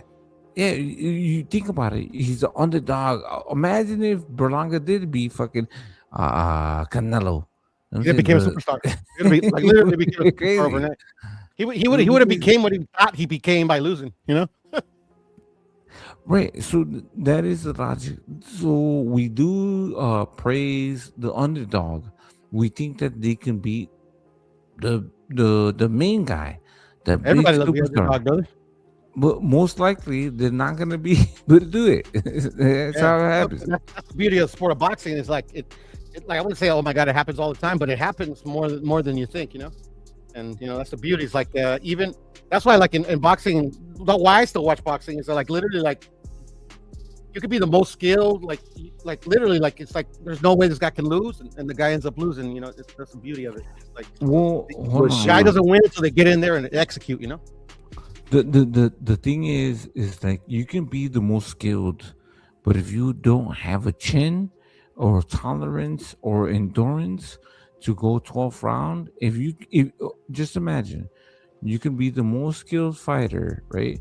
But only have a few rounds in you, the endurance, but you have somebody that can withstand your punches and tolerate that shit for 12 rounds and have endurance.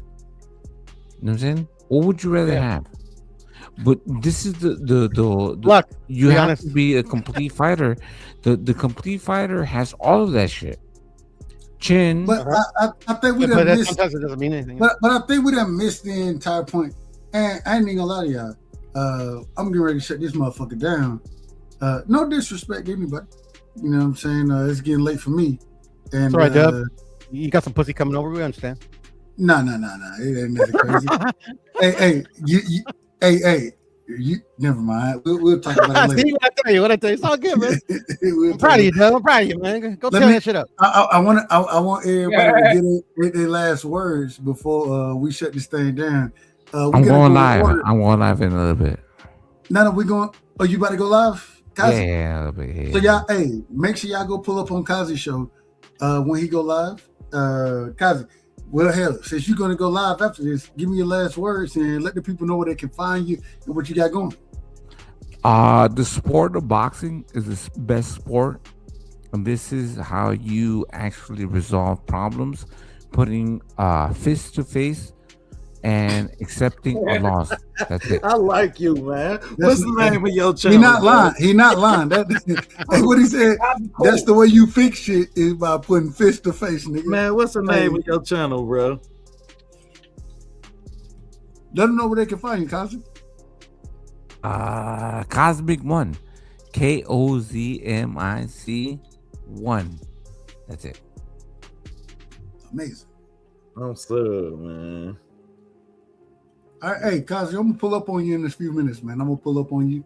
I always appreciate you pulling up and giving me your time and your energy. Man, we're gonna see how things work out. But hey, much love and respect. You already know what it is. Let me do it.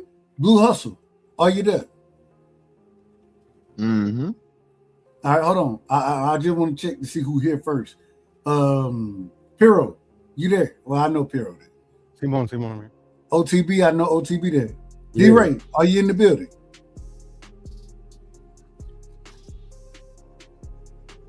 I can't find. He's probably asleep. Well, D-Ray gonna be the last one. That's my OG right there. So he gonna be the last one. He gonna get the last word out of everybody. Crush Legend, you in the building, of course, right? Yeah. All right. Let's do it. We're gonna be in order. Kazi, anything else you had to say before we let you go? Have you heard about how the fucking Earth is gonna lose the actual gravity for 7 seconds in August? Hold on. Yeah, heard about that. That's common knowledge, Kazi. Come on. Earth's gonna lose gravity for 7 seconds. We ain't gonna have no fucking gravity. So we all gonna float. We're gonna float around for 7 seconds. I don't know. What are we gonna do? How we gonna? I don't know. You have everybody else. Pure. What do you think? Smoke a fat ass bowl, Brad. It's gonna last more than 7 seconds. No. So this is the thing. So you're supposed to lay down on your floor, and then in your basement or something, and then in your house. Because if not, you're gonna fucking float up.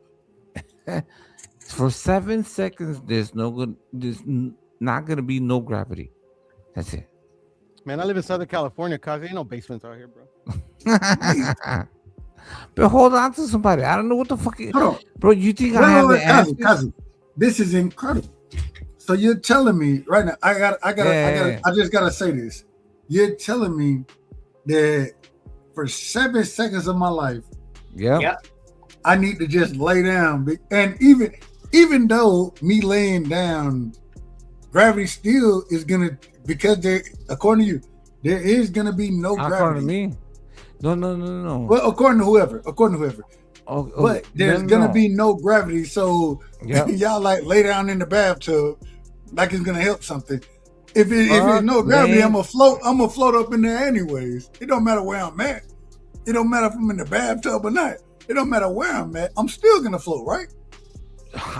According to what you're saying. But hold on. Who the fuck knows how you're going to how gravity works? The one thing is, get strapped down. No diddy. You know what I'm saying? But this is the thing. You don't know what the fuck everything else is. Anything that's not attached. So, but why am I laying in the bathtub? Because, like you said, why am I laying in the bathtub? If gravity, why? The reason why is because it's gonna make you feel comfortable. Who the fuck knows what if we don't have gravity? What are the effects of not having gravity? They asked a great question in the chat. They said, Jay Will, shout out to Jay Will. Jay Will said, "Do I need to strap my car down? If the car is are they gonna? Yeah, it will. Oh, so that's the thing. So how does gravity work? Will your car get floated off? Wow. You know what I'm saying, like, how does gravity work? Does it go up? Does it go down? Gravity just exists. So we don't know. A lot of things can happen in 7 seconds. In 7 seconds, that's what it will be. That's the conspiracy. We most likely remember we had a 2012 conspiracy. This may not happen, but I'm just saying. I lived through Y2K. I don't believe in shit. Hey, look. I remember Y2K. During Y2K, I don't know if y'all remember. I was a kid back then. They said, and mind you, my mom and stepdad, they went out. They were partying. I had my cousin. She came over and she had to stay with me because I can't stay by myself at that current moment in time. And get what happened during Y2K? Not a goddamn thing. And nothing happened. But all right, if y'all telling me gravity is gonna, what day is this? What day is this? August something. Look it up. Amazing. Yeah, I think it's a random number on it, bro. August the 12th. Yeah, early August. It was one of the two. All right. I'm gonna just tell you. You're being disrespectful. I don't believe none of it. I don't believe it. And if it happened, hey, it happens. But I don't believe it because I done been told a lot of stuff in my life. And 9 times out of 10, none of that shit that these folk done talked about has ever happened. So I don't believe it. But all right. But the bright side, this is the thing. Do you remember the preppers? The people that used to prep for doomsday, for like the apocalypse, 2012 and things like that. Yeah, that's what came from I it. done seen them. Do you think that they are like flawed because they actually believe that something's gonna happen? Are they prepared or they're unprepared? So we unprepared? I think they're prepared for anything that could happen. Yeah. I just I don't believe the way that they believe. I don't think that the shit they looking at that's gonna happen is gonna happen. Maybe something will happen one day. Maybe something will. But So the logic is I'd rather have it and not need it than right. I'd rather have it and not need it than not have it. You know what I'm saying? Amazing. Need it and not have it. That I ain't got no problem with it. I'm just saying, and I'm gonna tell you, it seemed to be out of order, in my personal opinion. Let me get everybody else, because we shutting this thing down. Let's do things the right way. D-Ray, are you there? All right, shout out to Omaha, Nebraska, and D-Ray Promotions. That's my big brother right there. I love him. Blue Hustle. Let me get your last words, brother. Man, great live, man. You know I'd be out of order, Blue. I apologize to you. You know I'd be out of order. 100%. 100%. Ain't gonna hold he you. said, you damn right. 100% you be out of order, nigga. But no, go ahead, Blue. Go ahead. I mean, I got, I'll be out of order too, so it works. It works it out no matter what. It works itself out. It ain't never that personal. Mm-hmm. But man, like I said, man, I really do believe that Fondora, just as tall he is, I know that man, it might not matter to nobody else, but just to me, I just don't think his pipe position there. He just don't have somebody knows what they do and they catch him with a good one, man. It's gonna be just like Mendoza. He can say, whoa, whoa, whoa, whoa, whoa, whoa, whoa, whoa. And he just hit him. Kind of with that hook. But other than that, man, great live, and everybody hit that like button if you haven't already. If you want to play back game, hit the hype button. Also shout out to everybody that's listening, that's in the chat, and that's on the panel, right? Who has been on the panel and on the panel still. And thanks, Doug. Hey man, you know that ain't but love and respect, my brother. You already know what it is. Yes, sir. And tomorrow we'll be doing this again. We'll do it again. We'll have fun. Yes, sir. Well, I don't know. Tomorrow, actually, I won't be live tomorrow because I have late night shows, movie watching and things like that. So I probably won't be live tomorrow. And Tuesday we have biblical talk. Every Tuesday we do have biblical conversation going on. So y'all make sure y'all pull up for the biblical conversation. If you want to, just hit me up, and it's always fun. We probably should figure out a way to do it live. I be worried because YouTube, they be out of order, and you can't always do things live. But the biblical talk is always fun. I have so much fun discussing the Bible and those type of things as well. So, but everybody don't see things the way I see them. But it is what it is. But much love and respect to you, Blue, and we'll do it again soon. Oh yeah, for sure, brother. Let me get my brother in the building, man. Piro, are you in the building? Yes. Let me get your last words, family. Thank you for having me, Dub, as always.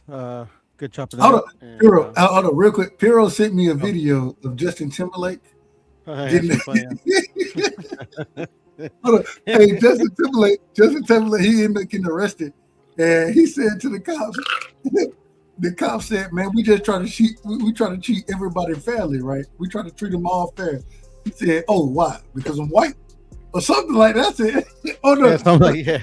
I said, "God damn." No, I think he saw in his paperwork that they put him down like his race is white, and he's like, "You guys put him down as white?" And he's like, "No, I'm just playing."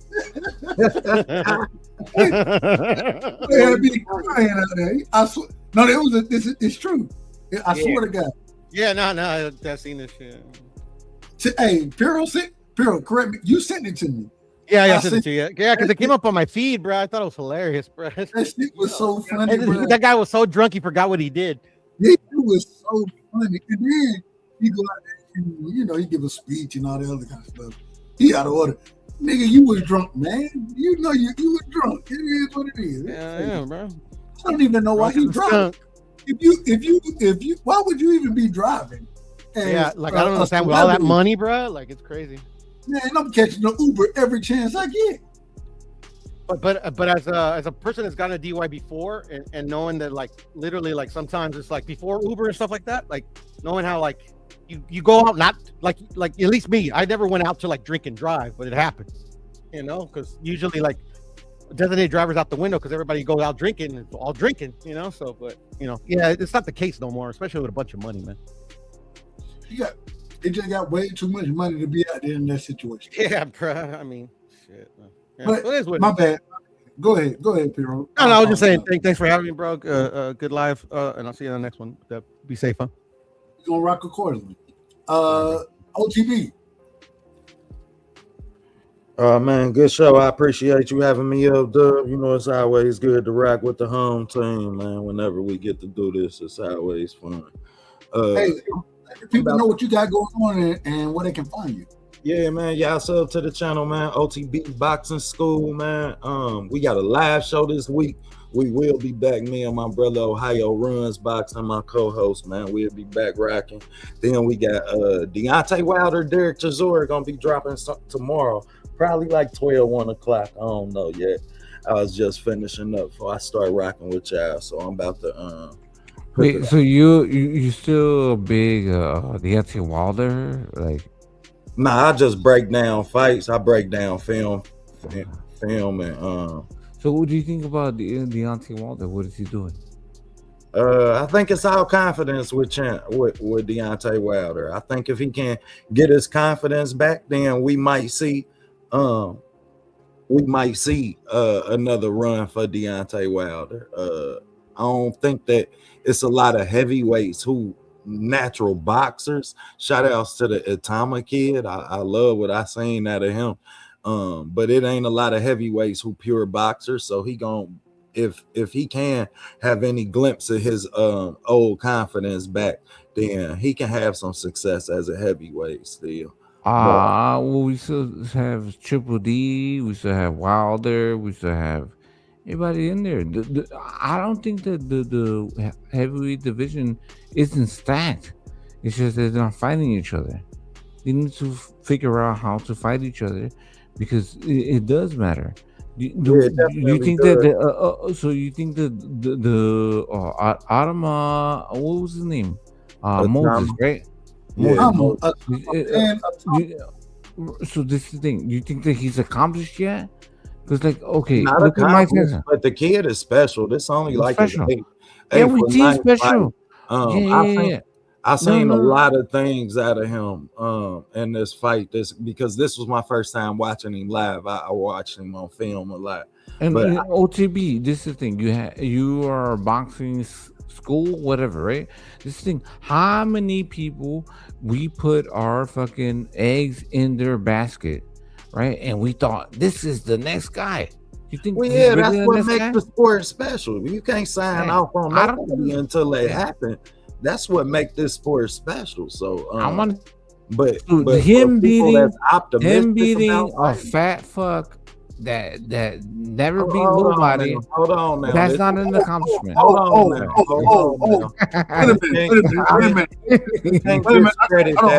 minute. Hold on. I got it. Kazi, you out of order. And we now we gotta get your ass dropped. Because the way you talking out this motherfucker. I'm saying. Well, hold on. What? The fuck is wrong with you people? Who raised you? Who the fuck raised you talking that way around here, man? Damn. It's a bunch of bullshit.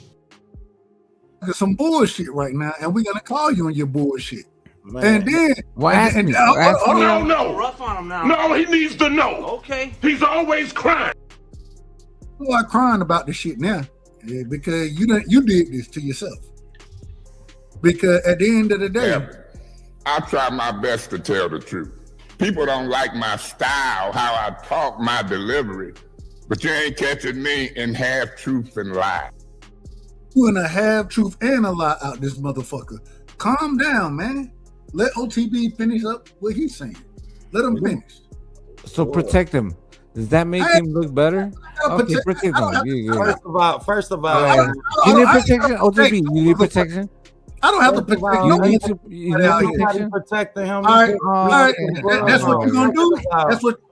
Go ahead, OTP. Second of all, you lost me when you discredited his performance based off of what you thought your perception was of his Never opponent. did.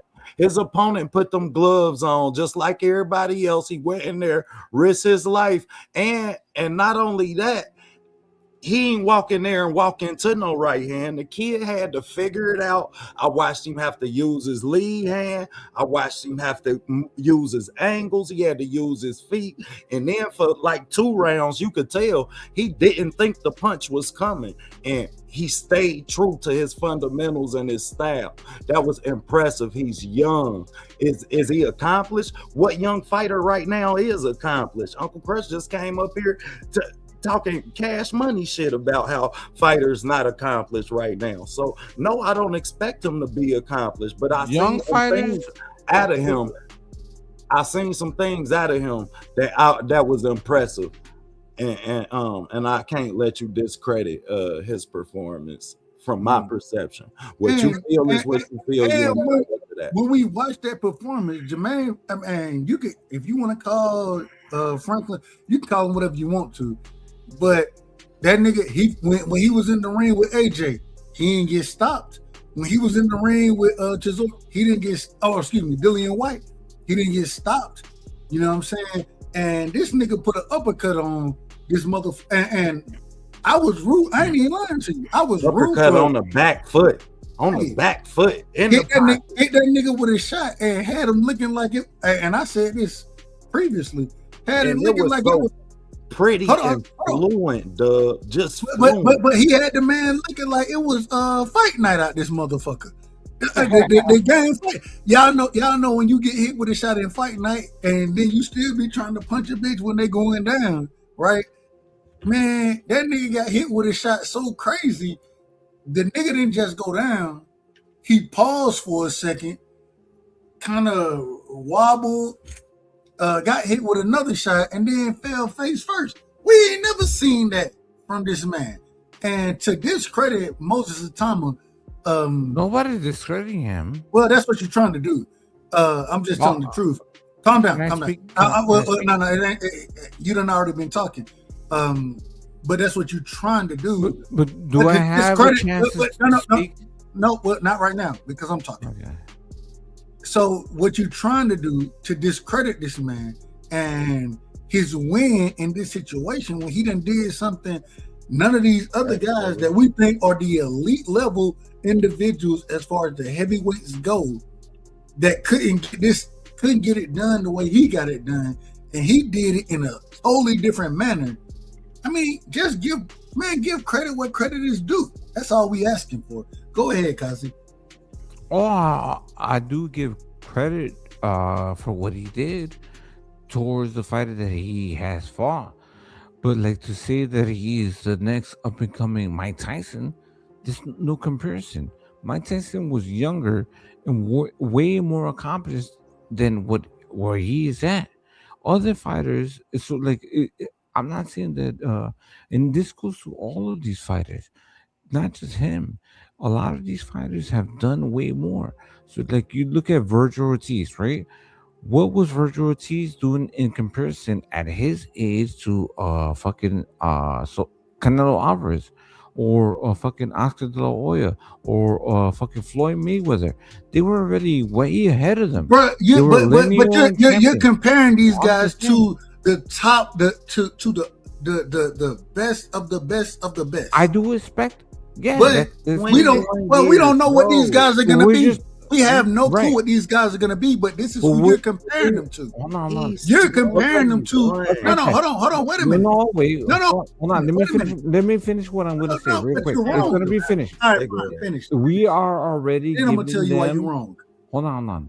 We are already giving them trophies that they haven't earned. We ain't give this man no trophy. Okay. No, I'm just speaking in specifically, these young fighters haven't done any of the accomplishments that they should have, but we're already giving them their notoriety, and they think that they deserve all of this acclimates. Who's your and favorite they haven't- fighter, guys? Who's your Who- favorite fighter of all time? currently?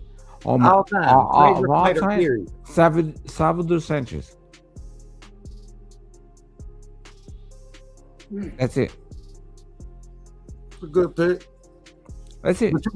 You know why? You know he why? left some on the table though, don't you? No, he didn't. Never left anything on the table. He died not accomplishing everything that he did, but he was one of the most accomplished fighters that ever existed. Not only fundamentally, but like literally. You know what I'm saying? He did everything.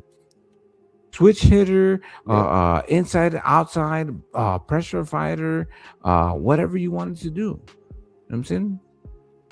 So if you want to ask me a question, that's good. I'm just telling you. I asked you that because you have a high expectation for fighters. Right. And, But we should. Why shouldn't and when we? we look at your favorite fighter and the era and the weight class that he fought in, you realize how many great fighters fought in his era that Salvador didn't fight? Well, he was incapable because he died. He had 44 He fights. would have. He had 44 He fights. would have beat.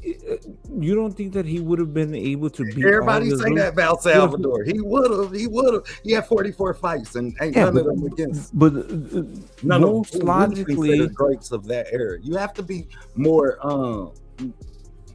Yeah, But- I mean, get these fighters a chance, bro. Just give these kids a chance. okay, but Moses 21 years old, Kyle. oh no. I don't think He- that I'm he's not still a kid, man. I'm not discrediting him. I think that he can. I think that he will be, but we just need to see it. The expectation is like, how many fighters did we expect them to be the next Hold on. this? Well, we're going too far because I'm shutting this show down. So give me Yeah, a last words. Give me a last Out, words. man. Sub to the channel, man. I'm drop Deontay Wilder, Derek Chisora. That's gonna be followed by Gilberto Ramirez and David Benavidez. I might do Worldly now, but we gonna have some live shows too, man. Thanks for having me up, Dub. I appreciate And OTB and this is the thing. I want to say one thing. I don't give a fuck if you hate a certain fighter, as long as you support the sport of boxing. That's the one main thing. I don't care. You support white fighters, Mexicans, anybody. If you support this fucking sport of boxing, I'm cool with you. You my homie. That's it. And I can't find your channel, bro. It's hard to find your shit. KOZMIC1. All one word. Yeah, one more. Yeah. All right. Amazing. All right. Let me see. So we got OTB Kazi. Crush, are you there? What up? Give me your last words, OG, man. You know, it ain't nothing but love and respect. Appreciate you pulling up. And hey, you know, you always rocky. You gonna call me out of order on a regular basis. I ain't got no problem with it. But you know, it ain't nothing but love and respect. Give me your last words. The whole damn boxing community is out of order, Dub. 99.9%. Damn. You know, it is what it is. But stay tuned, people. I'm gonna keep on pointing theirs back on boxing to the ones who got it wrong. Get it right. All right. And you come and get your serving in the morning. Coffee and donut for grown-ups. No milk and cookies for you rookies. And I see y'all 6 a.m. between 6 and 9, Monday through Friday. Amazing. That's all I got, man. Hold on, say that again. Coffee and donuts for grown-ups. Milk and cookies for you rookies. Lord have mercy. Shout out to my OG, man. Hey, he'll put it together on your motherfucking ass. Shout out to OG, man. No doubt. Yeah, man. Another dope show, Dub. Salute to the panel. Salute to the chat. And stay airtight. I'm coming. Stay airtight with it. I'm coming. Real quick, let me see. D-Ray, are you there? I think D-Ray, and I think D-Ray is out. I think he probably passed out. No disrespect. You know what I'm saying? But shout out to D-Ray, straight out of Omaha, Nebraska. You understand what I'm saying? Fan, one of the biggest Bud Crawford fans that I know. Then always stayed solid and stood on the square. Always stood on the square. So shout out to my brother. Blue, shout out to you as well. Kazi, shout out to you. And man, we getting out of here. I will say this though. I gotta tell y'all, because Negro, y'all start getting out of order around this motherfucker. You know what I'm saying? And I don't know why it happened this way, or I'm not quite sure. But some of the time when y'all start getting out of order and acting a damn fool, I be thinking to myself, I be like, hold on, man. You smoke crack, don't you? You smoke crack, don't you? Look at me, boy. Don't you smoke crack? Y'all what I be thinking? I be like, y'all smoke crack? Nah, I could get. Y'all still act the fool, and then y'all still be acting the fool out here, and then I be like, hold on. Well, I gotta look at you like this. Mantis in this bitch. Wash the Chevy doors. Mama, I saw Jesus. Get low with it. Whoop a bitch. Whoop a bitch. Whoop a bitch. I turned around and I spunk the nigga. Pretty Ricky, baby, grind on me. Wish a bitch would, then jet set. Thriller dance. Call me Dragon Ball Negro. Swag surfing. Where my DoorDash order? Not you? All right, then. Keep it moving. Old dirty bastard, drunk style. Too low to get under. Too high to get over. Melodies from heaven rain down. Damn, my socks wet. Got a rock in my shoe. Then I be sitting there thinking to myself, I'm like, man, y'all talk like y'all been fighting at this motherfucker. And I'm like, hold on. Well, let me ask you this. Who was the best boxer ever, in your opinion? I know you're a boxing expert. Me. You? You're the best boxer ever? Mm-hmm. Well, who'd win in a fight, you or Mayweather? Me. Okay. You're better than Mayweather. Okay. Yeah. You or Mike Tyson? Mike Tyson is a He's scared of me. Seriously. But then I realized y'all be done dealt with some motherfuckers y'all didn't even know who you was dealing with. And we got to deal with you like I heard you struck my son. Yes, sir, I did. Yeah, may I ask why? Yeah, well, because he stole John Wick's car, sir, and killed his dog.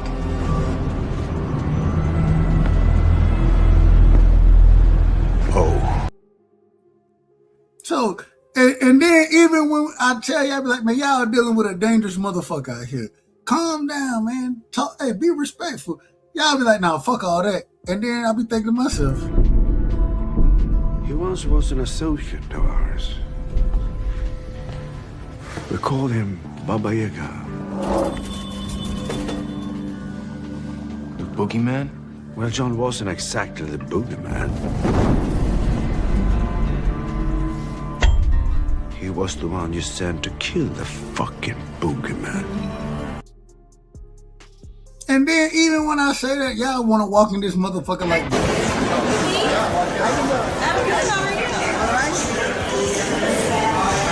Hey, there he is. Son, you dirty bastard. Who's this? It's me, you dirty asshole. And I'm sick of it. I'm sick of it. So at the end of the day, all I'm trying to tell y'all is we're going to run this thing accordingly. We're going to be in order. And at the end of the day, I say this respectfully, but guess what? When I say more people don't know shit about boxing, they don't. Most of y'all don't even know shit about boxing. But the reason I know a little bit is because I love boxing. I love boxing. I love knowing about boxing. I love boxing. I love knowing about boxing. And when y'all start arguing with me, I be thinking to myself, and we had a whole bunch of moves. Would've won, should've won, could've won. But they didn't. But they did not, this motherfucker. That's how I play out here. You know what I'm saying? But love y'all. Love, peace, and hair grease. Matter of fact, and I ain't played this one in a minute. Hold on, let me find this one. I gotta find this one. Cause I ain't played this in a minute. Let me see if I might be out of order. I think I'm out of order. I can't. They might have kicked it off my shit. Did they kick it off me? I ain't even got it for y'all. It's all good. It don't matter one way or another. But just know at the end of the day, man, when y'all over here, man, you're rocking on the right side. Love, peace, and hair grease, and we're gonna do this again. Bud Crawford is a fight fan, and he's a fight fan's fighter. The Ennis Express is a runaway train. Ain't no pressure when you built for this. Man down, round one. The truth hurts. Ladies and gentlemen, presenting the undefeated super flyweight from San Antonio, Texas,